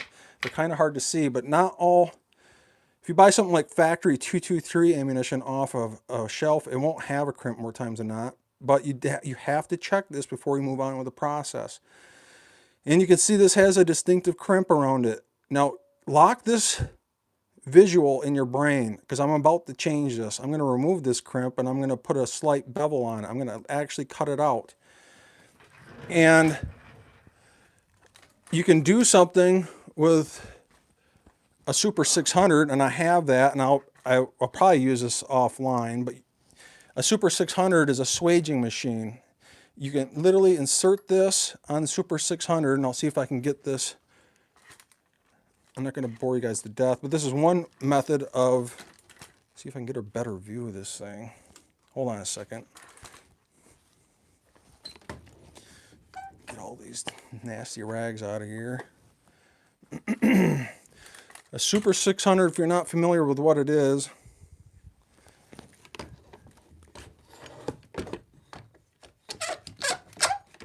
it swages. Get a light over here. It swages that primer pocket, the primer pocket. There, how's that? Can you guys see? And this will literally swage that crimp out. Now you can see that that crimp is, all this does is it swages, it physically moves the metal, it moves the brass into, you can actually see part of that crimp was removed. I might be able to pluck this out with a pen. But now that crimp has been removed. And this is called the Super 600, and this is probably one of the most widely known methods of swaging that crimp primer pocket. And I have a video on this too, and you can check out my Ultimate Reloading playlist on removing crimp primers, and it shows you how to use this. I'm not going to go over that right now, but this is for a small rifle primer, and there's other parts that you can put in here for large rifle primers. And that's called the Super Swage 600. It's made by Dylan. Now, something else you can do to remove a crimp is you can physically cut it out. Now, I'm not telling you should do this, but I have done this in the past before I owned a Super 600. You can literally cut it out with a Lyman Case Prep Center. Now, I'm not telling you, and I'm not advising you to do this. I'm just telling you this is what I do, because if you overdo this and you overcut out this brass, you're going to weaken the base of the brass, and it can be very dangerous. So I'm not telling you to do this. I'm just telling you I have done it, and this is what I do if I don't want to buy a Super 600. That Super 600 is over $100 in itself. This Case Prep Center is $130, $120 roughly, and it does not only, in my example, cutting out crimps, but I can cut out crimps, I can ream out the crimp to get a perfect crimp primer pocket removal. I can uniform, I can deburr, I can chamfer, I can run it on the brush. This just does an insane amount of case prep for a little amount of money, and I like the fact that these are facing upright and it's not standing on the side. You can notice that all these little brass filings falling off these bits and everything is obviously going to get everywhere, you can see. And it comes with this little brush, and you can just brush all these little filings off, and that's where this thing really shines. And you just brush it in this little tray, and when this gets somewhat filled up, you just throw that away. But I just swaged this crimp primer, and you have to do this. If you don't do this process, you'll never be able to seat that primer, or it'll be extremely difficult to seat the primer. So what you can do, and like I said, I don't recommend doing this, I'm just saying I've done it, is you can actually physically cut out that crimp, and you don't ram this home on the chamfer bit. The chamfer bit can actually cut out that crimp, and you can see it puts a very light, I'm trying to zoom in on this because this is a live podcast with 720p, this isn't 1080p. You can see it puts a very small bevel on that. Let me grab another one that wasn't swaged. So you can see here, this has a crimp primer pocket. That you can see how dirty that primer pocket is. So I'm going to physically cut out that crimp. Like I said, I don't force this down. It just got to touch it, ever so slightly touch it. And you'll see I actually cut out that crimp. It's got a slight bevel on it. And then I'll finish it up on the reamer. The reamer is physically designed for removing crimp primer pockets, but in my opinion, this isn't aggressive enough. I'll actually cut it out first and then follow up with the reamer. So I'll cut it out first, just lightly touch it on here, and then follow up on the reamer. And this will actually, will not aggressively push down, but I will put some force into it. And this will kind of oval out that bevel. It'll give it a nice oval bevel cut to it by doing those two steps. and you can see, if I can focus in on this, that it's got a nice crimp primer pocket removed, and it's got a really nice smooth bevel on it to accept that primer pocket. Now that primer is going to seat in there like butter. You're not done yet. All you did is just remove the crimp primer pocket. So like I said, either use something like a Dillon Super 600 like I just shown you over here, or you can cut it out like I did with my method. I'm not advising you to do this, and if you want to do it, that's up to you.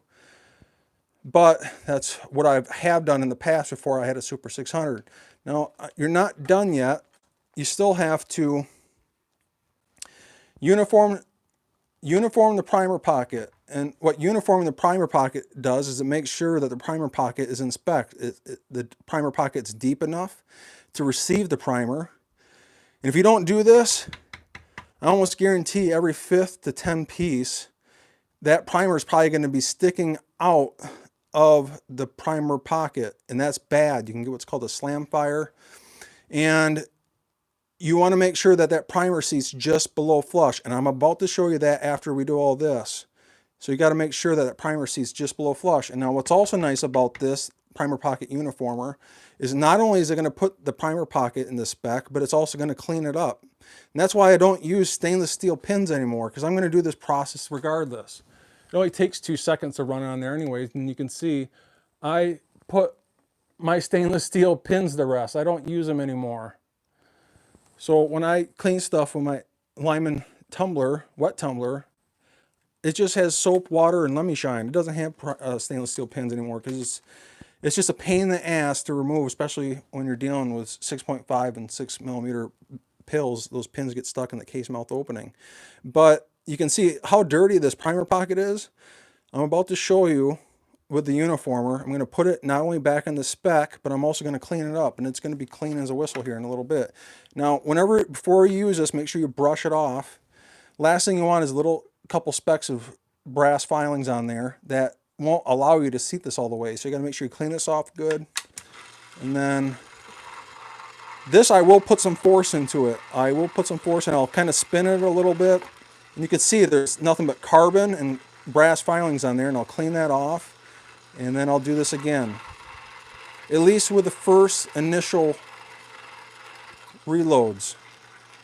And now you can see that primer pocket is not only in spec now, but look how beautiful it is. It is clean as a whistle.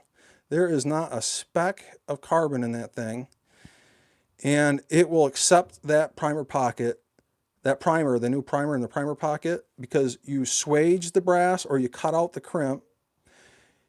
You use the uniformer to get it back in the spec, and also it cleaned all that carbon out. Now, something you can do and that I don't do, and there's nothing wrong with it, but you can uniform the flash hole, and that's usually what high-end bench rest rifle competition shooters will do, is they'll uniform the flash hole. Especially if you swage the brass, that if you don't uniform and remove burrs on the inside of the flash hole, what happens when you go to swage it, those little burrs on the inside of the flash hole will hit this part of the anvil of your Super 600 if you do use this, and you won't get a consistent swage. So you might want to do that. Now, with that said, I don't do that. So keep that in mind. Now, we're not done yet. We still need to keep on going. This is where the Lyman Case Prep Center really shines. Now, we're going to deburr the outside of the case mouth opening. I've already mentioned that. We're going to make sure there's no burrs on the outside case mouth opening. We're also going to put a small bevel on the outside of the case mouth opening. So when this cartridge is inserted into the rifle chamber, that it doesn't scratch or damage your rifle's chamber.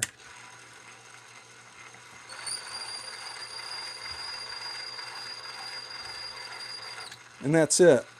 And what that does is it puts a very small bevel on the outside of the case mouth opening, and it removes any burrs. We're not done yet. We still got to chamfer the inside of the case mouth opening, and that puts a very slight bevel on the inside of the case mouth opening. And so you can see without the bevel, if I can zoom in on this. This is hard to do live with a crappy camera. But I got to put a small bevel on the inside of the case mouth opening to accept that new bullet. So You got to do this nice and straight as possible.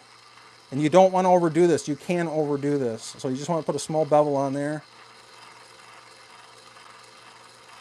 And you don't want to put a lot of pressure on there, just a slight amount of pressure, and you don't want to overdo this. And now you can see that I put a nice bevel. And you want to consistently do this. If you want consistent reloads, you got to put a consistent amount of pressure on there to get a consistent bevel, to accept that bullet when you seat it so it doesn't scratch the bullet or rip the copper jacket off the bullet. You're almost done. I need to actually remove this one because this is set up for 6.5 Grendel. I got to put the smaller one here for 223. And you can actually, you don't have to spin this all the way. You just turn it on, hold it. It'll spin its way self down. Now you want to run this on the brush, maybe 2 or 3 times. And what's that's going to do is any filings that fell inside the case mouth opening from chamfering, it will get rid of all those brass filings from outside the case mouth opening. Because the last thing you want is specks of brass filings or dust inside that case mouth opening. Because when you seat that bullet, and if there is any brass filings in there, that brass filings will get stuck between the case mouth opening and the bullet, and it's going to ruin your velocities. So keep that in mind. And now we are officially done with brass prep, at least this one piece, and I still got 10 pieces to go. So I'm going to set this one aside. And so we removed the crimp, we cleaned out the primer pocket. You can uniform the flash hole if you want. I just don't. Everyone's got a different method, their madness. We deburred, we chamfered, we trimmed, and we ran it on the brush. And that piece is now officially done with brass prep. And I need to get some water because I've been talking nonstop here. So let me go back and read some comments here, and we'll finish up this brass. And we are not done yet. I want to get these primers seated, at least these 10, so I can officially be done with brass prep with seated primers just below flush. Because the next part of this series, next part of this amazing series is going to be dropping powder at different powder rates and seating 5 different bullets. 5. If you guys have been watching this, in the next part we are going to seat 55 grain. Matter of fact, I'll just show you a picture of it. In the next part, we are going to, if I can find it here, we are going to seat 5 different bullets. So you definitely don't want to miss out on it because this is going to be epic. And Varget powder, at least for me, has been awesome in all my 223s. I'm just going to run Varget on all of them. And we're dropping 55. We're going to drop 25.8 grains of Varget for the 5.56 full metal jacket. Now these first 3, I don't expect to perform well in this firearm. I'm actually just doing it to see how they print because this is a 1 in 7 twist. Keep that in mind. This bullet has this upper has a 1 in 7 twist ratio, and it's probably gonna prefer a heavier bullet, something like this 68 and 75 grain bolt tail hollow point. But with that said, I still want to load these up. I just want to see how they print, especially if I want to load up some really inexpensive rounds and just want to do some plinking. I'm just curious to see how it performs. And this is also kind of a fodder bullet. It's not that amazing of a bullet. It's a full metal jacket. It's got a cantilever, so I'm actually not going to crimp it. You can crimp it. I don't crimp my rounds. But I also got a 55 grain VMAX, a 60 grain VMAX, a 68 grain boat tail hollow point, and a 75 grain boat tail hollow point. And they're all going to be set at pretty much the same maximum magazine length and different powder drops of Varget. And that's the venture that at least I'm going on. You're going to join me. And I need to get some water here because I've been talking nonstop. So let me just go back here and read some comments.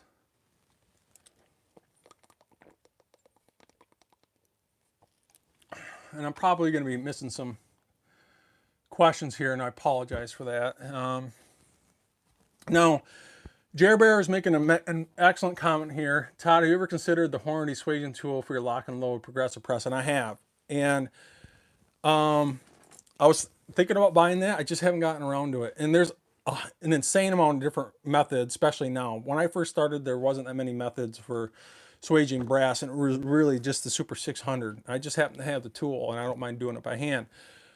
But there is now numerous ways of swaging brass. So when you're about to make those purchases, don't exactly do what I say.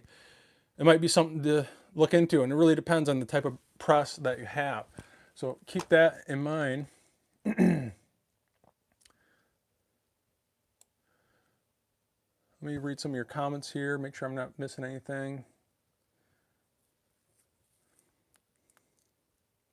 So yeah, Jabber Tactical is saying, I use a RCBS crimp removal tool. I'm a Frankfurt Arsenal Case Prep Center, and it works fantastic for me.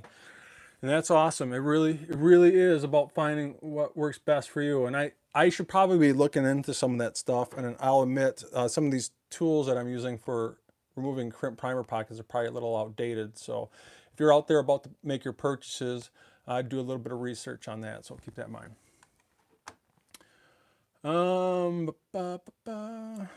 Here. So Nick's in the house. I don't know how to pronounce your last name, so I'm not going to slaughter it. Since I don't reload, I just love to watch. That's good. A-hole Gunner saying, man, watching this guy reload is fantastic, and I'm glad you are enjoying the show, my friend. And it's all about spreading this knowledge, especially to the next generation, if we're going to protect our rights. See here. I think so. A-hole Gunner is out of here.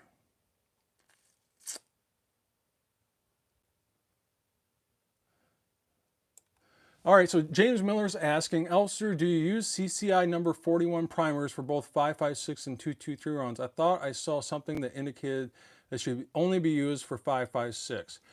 And that is a good point.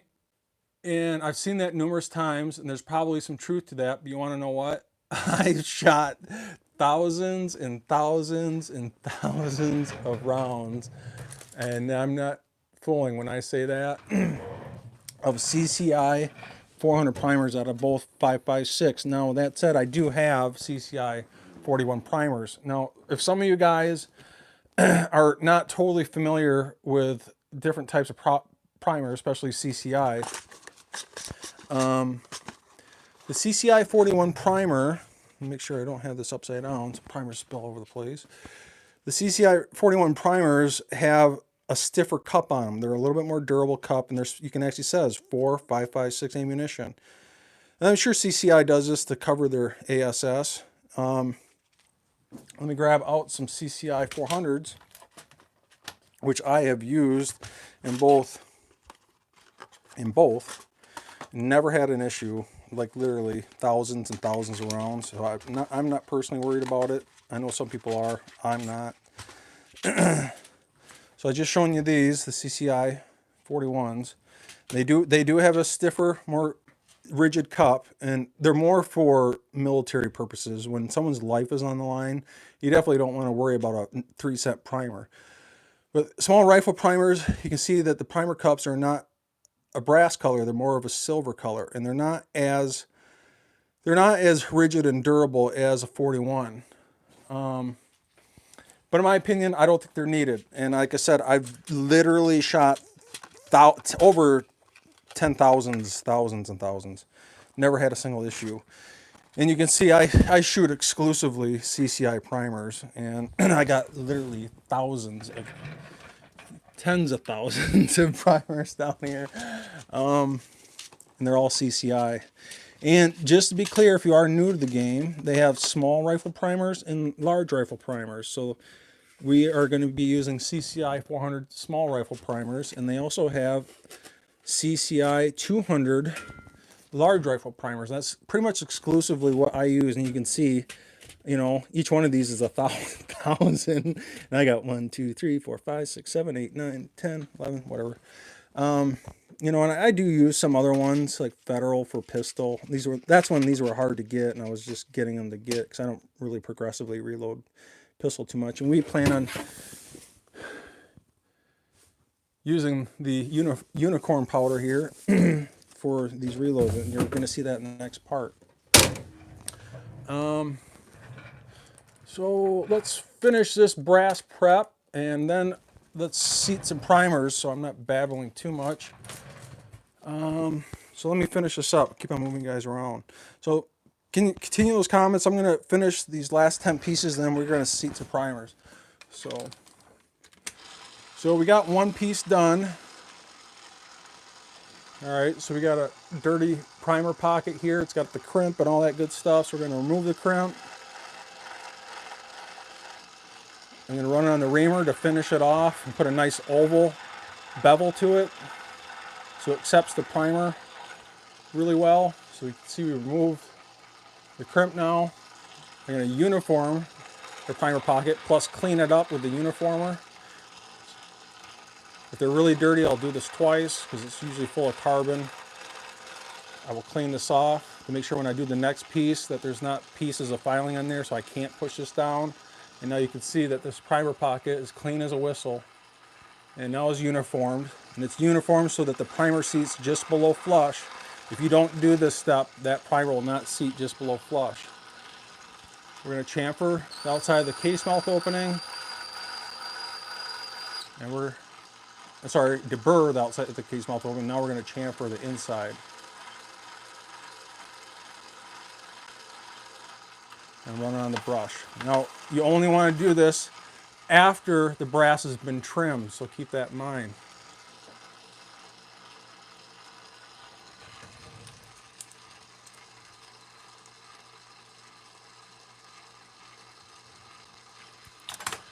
All right, so keep on moving on here. Just got 8 more pieces to do, so I'm just going to fly through these. I think you guys get the gist of what's going on here. I'm just going to do 10 pieces, then we're going to seat some primers.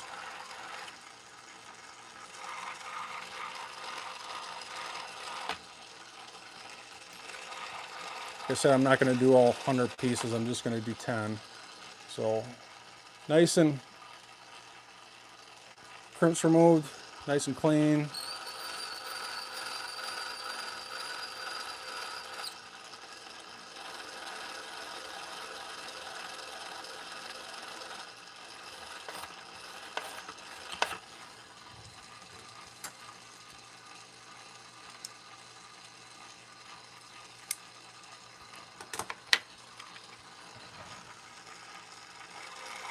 Oops, I gotta move this first.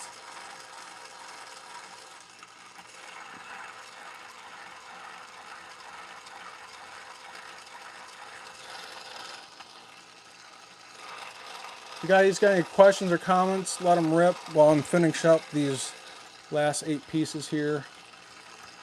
And then we're gonna, if you're new to the game, I'm gonna show you how to seat some primers.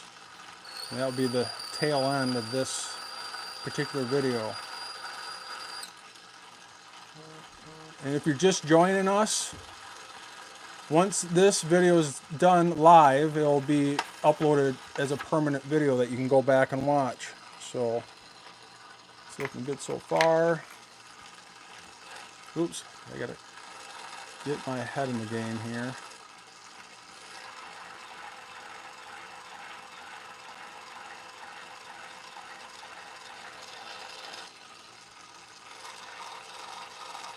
So Otter's thing's got to run. Thanks for the live feed. Your great explanations, you bet. No problem. And I'm gonna check over all your comments here in a little bit once I finish up these last few pieces here, so we can seat some primers and keep on going with this brass prep. This is typically what I like to call brass prep hell, because that's what most guys call it. Because brass prep is never fun.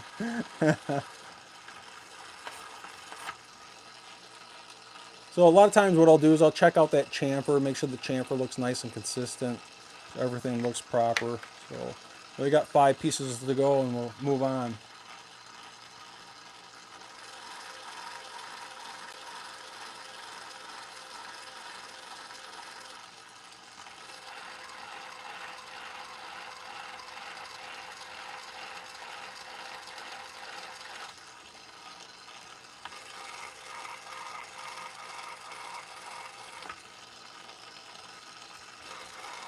We're getting close there.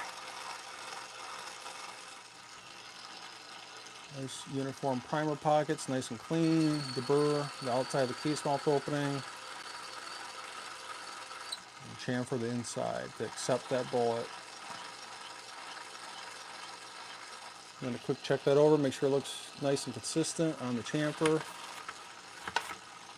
We're getting there, we're getting close, my friends. Cutting out the crimp. We're going to oval out that crimp with the reamer so it accepts the primer, uniform the primer pocket, and clean the primer pocket.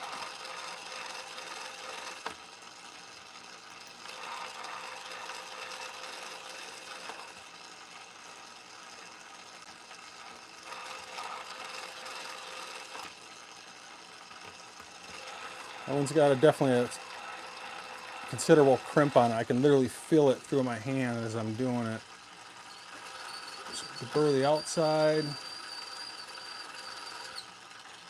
chamfer the inside, run on the brush. Looks good. 3 more pieces and we'll move on.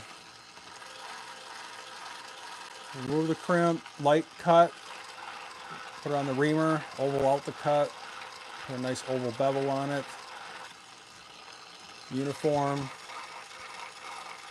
clean that primer pocket out, deburr. Imagine doing this by hand. Like literally I know guys will do hundreds and thousands of pieces like this by hand.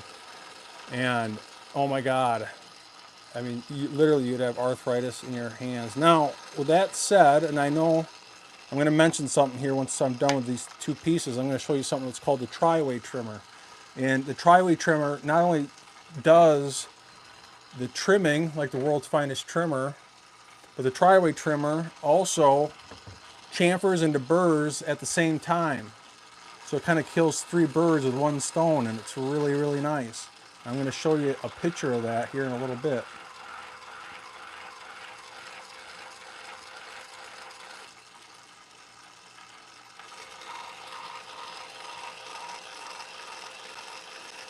Just take it easy, Jer Bear. I see you're taking off there. Nice for joining us. So we got 1 more piece after this, and we'll keep on moving on.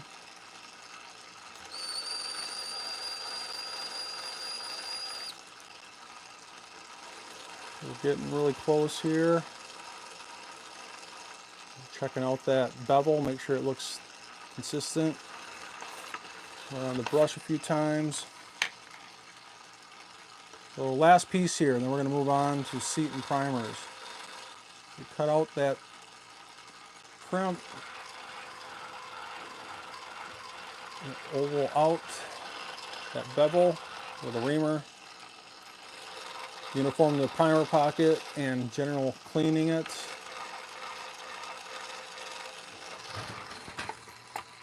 So that primer pocket is looking like new again,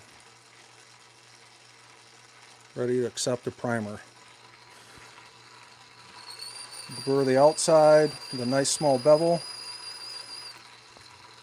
Keep this straight as an arrow. We're going to put a nice consistent bevel on the inside of the case mouth opening to accept that bullet. And inspect it quick. Looks good. Run it on the brush, get rid of the brass filings, and we're done with these 10 pieces. So I'll do the rest of this offline.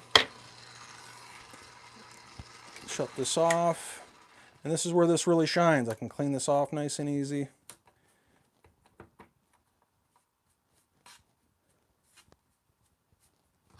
That's it.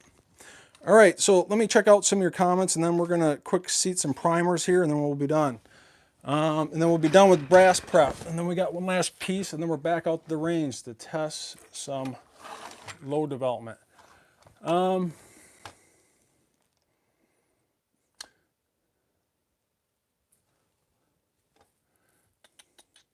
So last one is saying you need more primers. Yeah, I think I'm good for primers.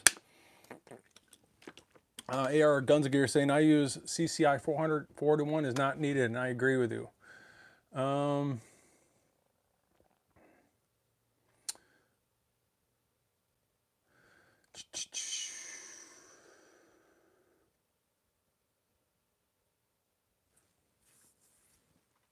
So James Miller is asking a really good question, especially for the new reloader. And when I first started, I asked the exact same question. He says, I haven't reloaded all, but I'm looking to get into it. Would the Hornady .224 50 grain VMAX be considered a 223 round? And yes, you actually load .224 bullets for 223. I know it sounds crazy, but that's just how it works. And they're a little bit bigger because I think they round up that number, but you can actually see I actually got some 60 grain VMAX that we're going to reload, and it says .224. And I can show you that bullet here. As a matter of fact, it's right there. So it's got a flat base bullet on it. You can see it with my spares. I put them in these little containers here. And here's the 55 grain. I actually got some 50 grain up there too, but it's way too light for a 1 in 7 twist. And this also says .224. So hopefully that answers your question, my friend. You see what else we got here for comments.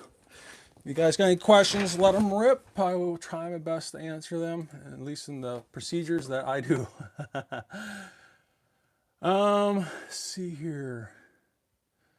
So AR Guns Gear just said that 224 is 223 for reloading purposes. So that's good.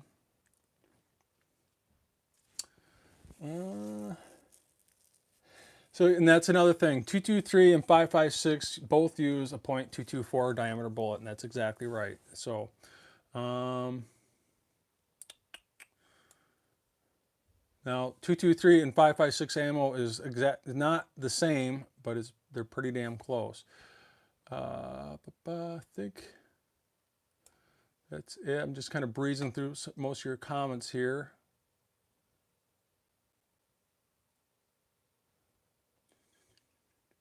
I think that's it. So let's see some primers. So let me get you up and close person. I'll finish this brass prep later, so I'm not boring you guys to absolute death. Now we are going to seat the CCI small rifle primers, the number 400s, and you can see I actually put the date on the primers when I bought them. You can see I bought this 4 years ago, and I want to make sure I use my old primers first. I actually put the receipt on there because sometimes places like Shields are cool enough.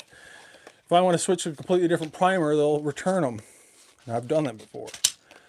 So I'm going to take out, this is one box of 1,000, and there's 100 in a small pack like this. So I'm going to put these away, and we are going to use all 100 because I'm doing 100 pieces of brass.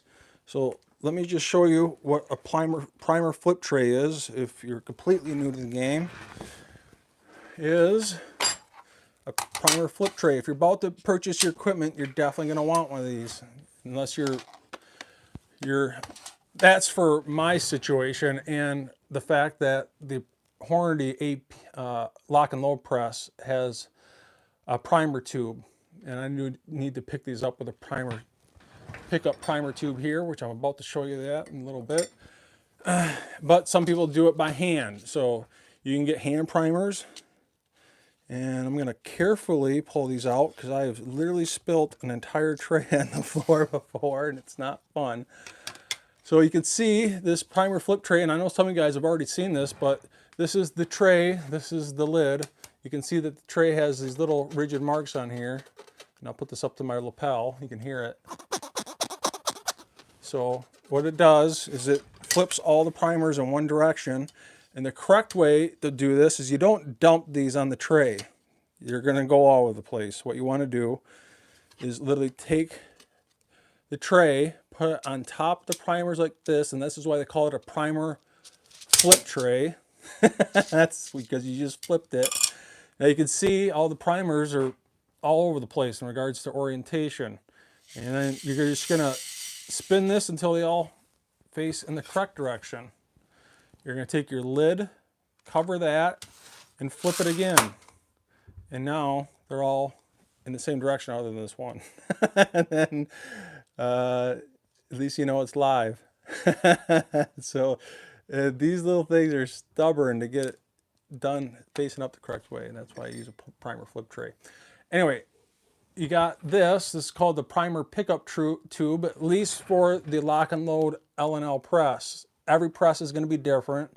Every method of doing primer seating is going to be different, so keep that in mind. But at least with my setup, I use a primer flip tray and a primer pickup tube. So I got to pick up literally all 100 of these right now, and I have to do all 100 because I don't want to just put 10 in there. So keep those comments rolling while I pick up these 100, and I'll try and read some of your comments while I'm picking these dinky little primers up here. And it will literally fill up this entire tube. If you're new to the game, it will fill up this entire tube with 100 primers. So keep those comments rolling, my friends. If you got any questions, if you're absolutely new, I'll try my best to answer them. And if you're just joining us, we are on the second part of the reloading experience for this PSA Cold Hammer Forge FN barrel. Upper, 18 inches long with a 1 in 7 twist. It's most likely going to prefer a heavier bullet. And for now, I'm just going to prime these 10 pieces of brass that we just got done prepping the brass for to accept these primers, especially in regards to swaging and removing that crimp primer pocket. If you don't remove that crimp, you're going to have a hell of a time seating these primers, if not impossible. And it's going to be very difficult to do this process if you don't remove that crimp, if your brass has a crimp primer pocket. Not all brass has a crimp primer pocket. Most 223 brass or factory brass doesn't have a crimp. All right, so I just picked up all 100 pieces. Really exciting stuff. So now I have this tube of primers. Now, let me get something out of the way here, especially with this process. You better make sure you have these things on, your safety glasses. It's never happened to me, and let's hope to God it never does happen to me. But I have seen horror stories and pictures of when someone seating a primer, that one of those primers goes off and this entire tube just goes to hell. And it literally goes to hell. And you're going to wish to God you have one of these on. And if you ever watch me in my videos, you'll never see, hopefully you never see me without my safety glasses. And whenever you're in the reloading room, regardless of what you're doing, better have these on, especially when you're dealing with propellants like primers and powder. Even something simple as brass prep, you're dealing with little brass filings. I've literally, because I was stupid enough not to wear these, I got a brass filing in my eye and it scratched my eyeball. So regardless, make sure you have these on while you're in the reloading room. All right, so this is an auto feeding Hornady lock and load press. And this is what I'm currently using. And if you're absolutely new to the game, we're going to put those primers down this little tube right there. And there's different tubes. This is a small tube. And if you're about to purchase the Hornady L&L press, I usually use a bit of tape on here to hold this, and you can actually remove this tube. And this tube is for small primers, and I got another one for large rifle primers. And it actually has a specific indentation on one end. You can see this one has a little bit of a notch on it, and this end doesn't. And this one with the notch needs to go down. So, and then I usually put this on the top, and I wrap a little bit of tape around here to hold it on, because that's why I probably get a Dillon. So, with that said, don't get me wrong, the Hornady L&L is nice, and it's great to start out with, but I don't know, I'd probably get something different if I was to start out with. But anyway, so you can see your primer pickup tube here. So here, if I get this in the screen, so it's full of 100 primers. I'm going to flip this upside down, but you can see there's still one primer still stuck in the end here. See the one primer stuck in the end? I need to forcibly push that down. I can get this in the focus. I'm going to forcibly push this one down. This thing is chock full of primers, 100 of them. And I'm going to put this on the top. I'm going to pull this pin, and you're going to watch. I'm going to back you up here far enough so you can watch white rod disappear down that tube. So I'm going to put this at the top. I'm going to pull this pin and you're going to watch this white rod go down. All right. And I pull that out. There's the white rod. And usually what I do is I get some type of brass case. I don't care what it is, just something for weight. And I just use a little chunk of casing on there to put a little weight on that rod to help push those primers down the tube. Now, if I've done this correctly and make sure that your primer shuttle area is clean, this should work out properly. Let me see if you're in focus here. So if I run this press handle, you're about to see a primer pop up in this little area here. So let me run this. So it should pick up a primer, and there you go. So there's that one little primer there. So let me get you a little bit closer if you're absolutely new to the game. So you can see the primer right there. So I can actually push on this, and I'm about ready to seat that primer. Now, this is why we swage the primer pocket. We got that nice, we removed the crimp, we put a nice little bevel on it so it can accept that primer. If you don't do that process, or you don't do it properly, you're going to have a hell of a time. And let's seat these 10 pieces of brass. So what I like to do, it's called the tabletop test. And what I do is you want to make sure that that primer seats just below flush. If that primer sticks out the slightest amount, sticks out above the base of the brass, you can get what's called a slam fire. Literally, when that bolt face slams home against that round and strips it off the magazine, pushes it into the chamber, it might ignite that primer prematurely because it's not seating just below flush.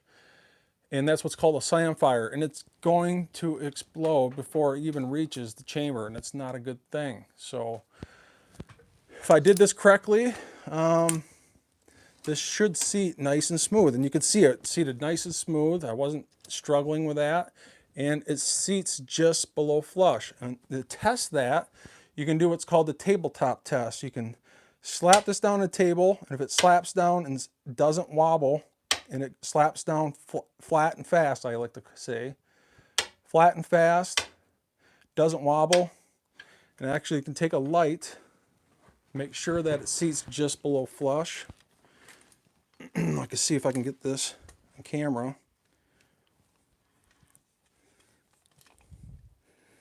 I can take a light and actually shine a light behind the brass, and you can see even in this crappy 720p, see if I can do this. If I do this just right, you can kind of notice that the primer is seating just below flush. And I'll usually put a light right behind my field of view of the brass, and you can see that that primer is seating just below flush. I'm trying my best to do this live here for you guys. You can see that primer seats just below flush, and it's not sticking out of the brass, and that's so important. Man, I can't stress how important that is. That primer sticks out the slightest bit, you get a slam fire, you're going to have a very bad day. In order to test for that, I do what's called that tabletop test, and it sits down flat and fast. So we're going to move on to the next piece here. So, seat another primer, and I heard that one crunch a little bit, but it's still seated fine, and I might not have removed that crimp that well, but it still sits flat and fast. I didn't damage the primer, so the primer still looks good. And you'll notice this if you do your swaging hastily, you're going to notice that when you're going to feel it through the press handle. And here's the two pieces that I did, and they both look great, and they're just below flush. So, and they both pass the tabletop test.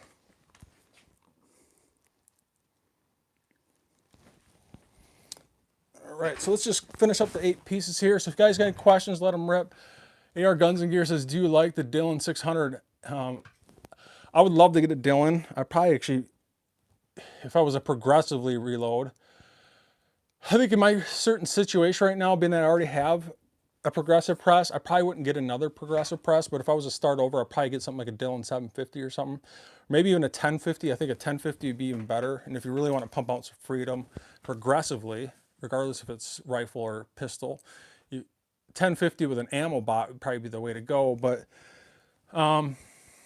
progressively, I'd probably get a Dillon.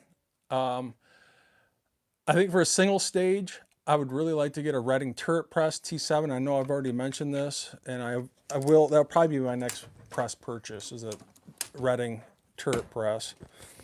So that looks good.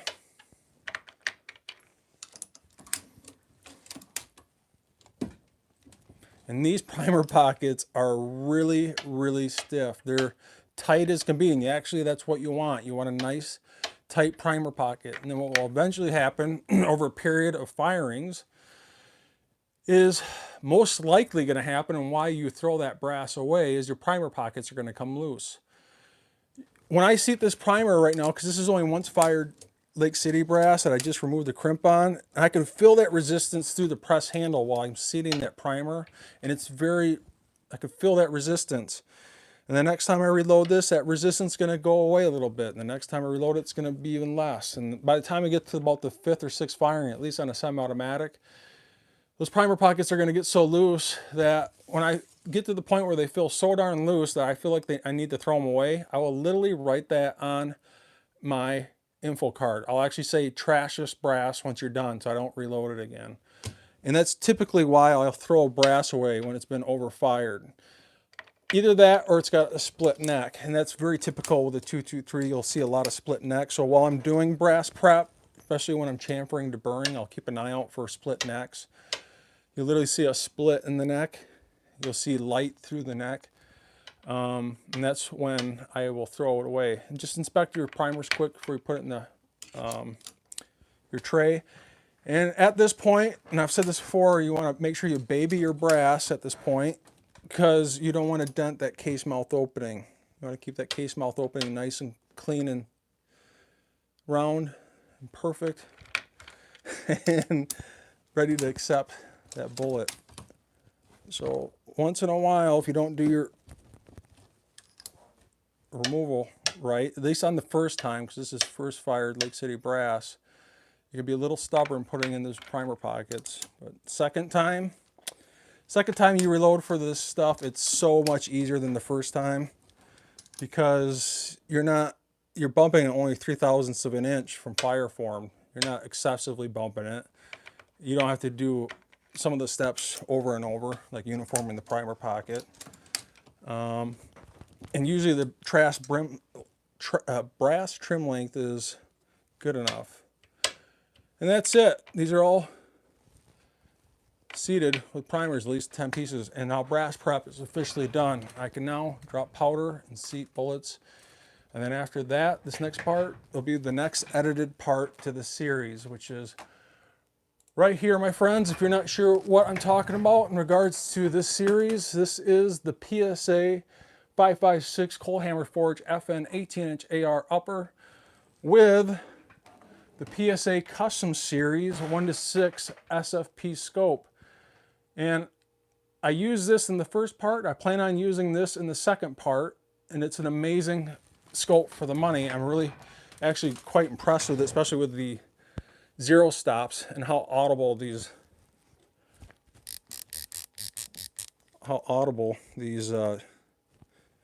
turrets are in the elevation and windage. It's illuminated. There's a second focal plane. It's 1:6 power. It's got a throw lever. Comes with a QD mount. You know, I would say it's the best. I'm not going to fool you there. It's not the best. It's not like a Vortex Viper with HD glass. You know, this new 1:10 power FFP scope that they're rolling out with. But then again, that thing is well over $1,000. Damn near $2,000. And it is what it is, just based on your purpose and what you plan on doing. But that's it. That's the end of this part. If you guys got any questions, concerns, let them rip. Otherwise, I'm going to wrap this up. I'm going to run back here, make sure I didn't miss anyone's questions or concerns. If I missed anything, let me know. It's a lot of information and knowledge to drop down in one sitting here. I think that's pretty much it. So I don't think anyone has a question. And we're getting close. We're getting close to the end of the reloading adventure for this particular firearm. I wish I could show it to you, but I can't because we're live. But it is right here, and it is phenomenal, and I'm super excited about this thing. And I got this thing now decked out with the Vortex PST Viper 4-16 power. First focal plane, this is the mill flavor, not minute of angle flavor. I'm using a 2-inch cantilever Vortex offset mount with offset iron sights. I got the M-Lock bipod adapter on there with the Harris bipod, 6 to 9 inch with notch legs, and it swivels. I got the bipod lock. I updated the P-mag, so hopefully this locks back, and if it doesn't, I'm going to be concerned about this gas block. This is rocking the carbine length tube. So I got the Luth MBA3, that's for a carbine tube. If you got a rifle length tube, you might want to look at the Luth MBA1 or something like a Magpul PRS. In my opinion, if your buttstock, if you're precision shooting, I should say, if your buttstock doesn't have adjustable cheek weld on it, I wouldn't get it. That's just my opinion. But otherwise, yeah, and I also got the Hyperfire competition trigger in there. And we got the PSA nickel plated Carpenter bolt. And man, this is going to be one heck of a ride, and I can't wait to finish this with you guys. It's going to be an awesome adventure, and hopefully we can learn from each other. Nick saying, thanks, great info and show. Oh yeah, Maverick's talking about his trivia. What is your trivia, my friend? Let me see here. Let me try and find that here. That's a lot of stuff to go through to find your trivia. I don't know, man. Oh, here it is. Let's see here. All right, so reloading trivia questions. What is arbitration? What are settlement of self-defense related lawsuit of court, a bulge and a bullet?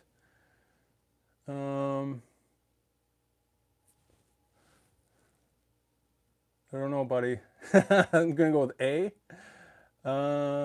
See. Oh, you got more questions here. I see. Sudden.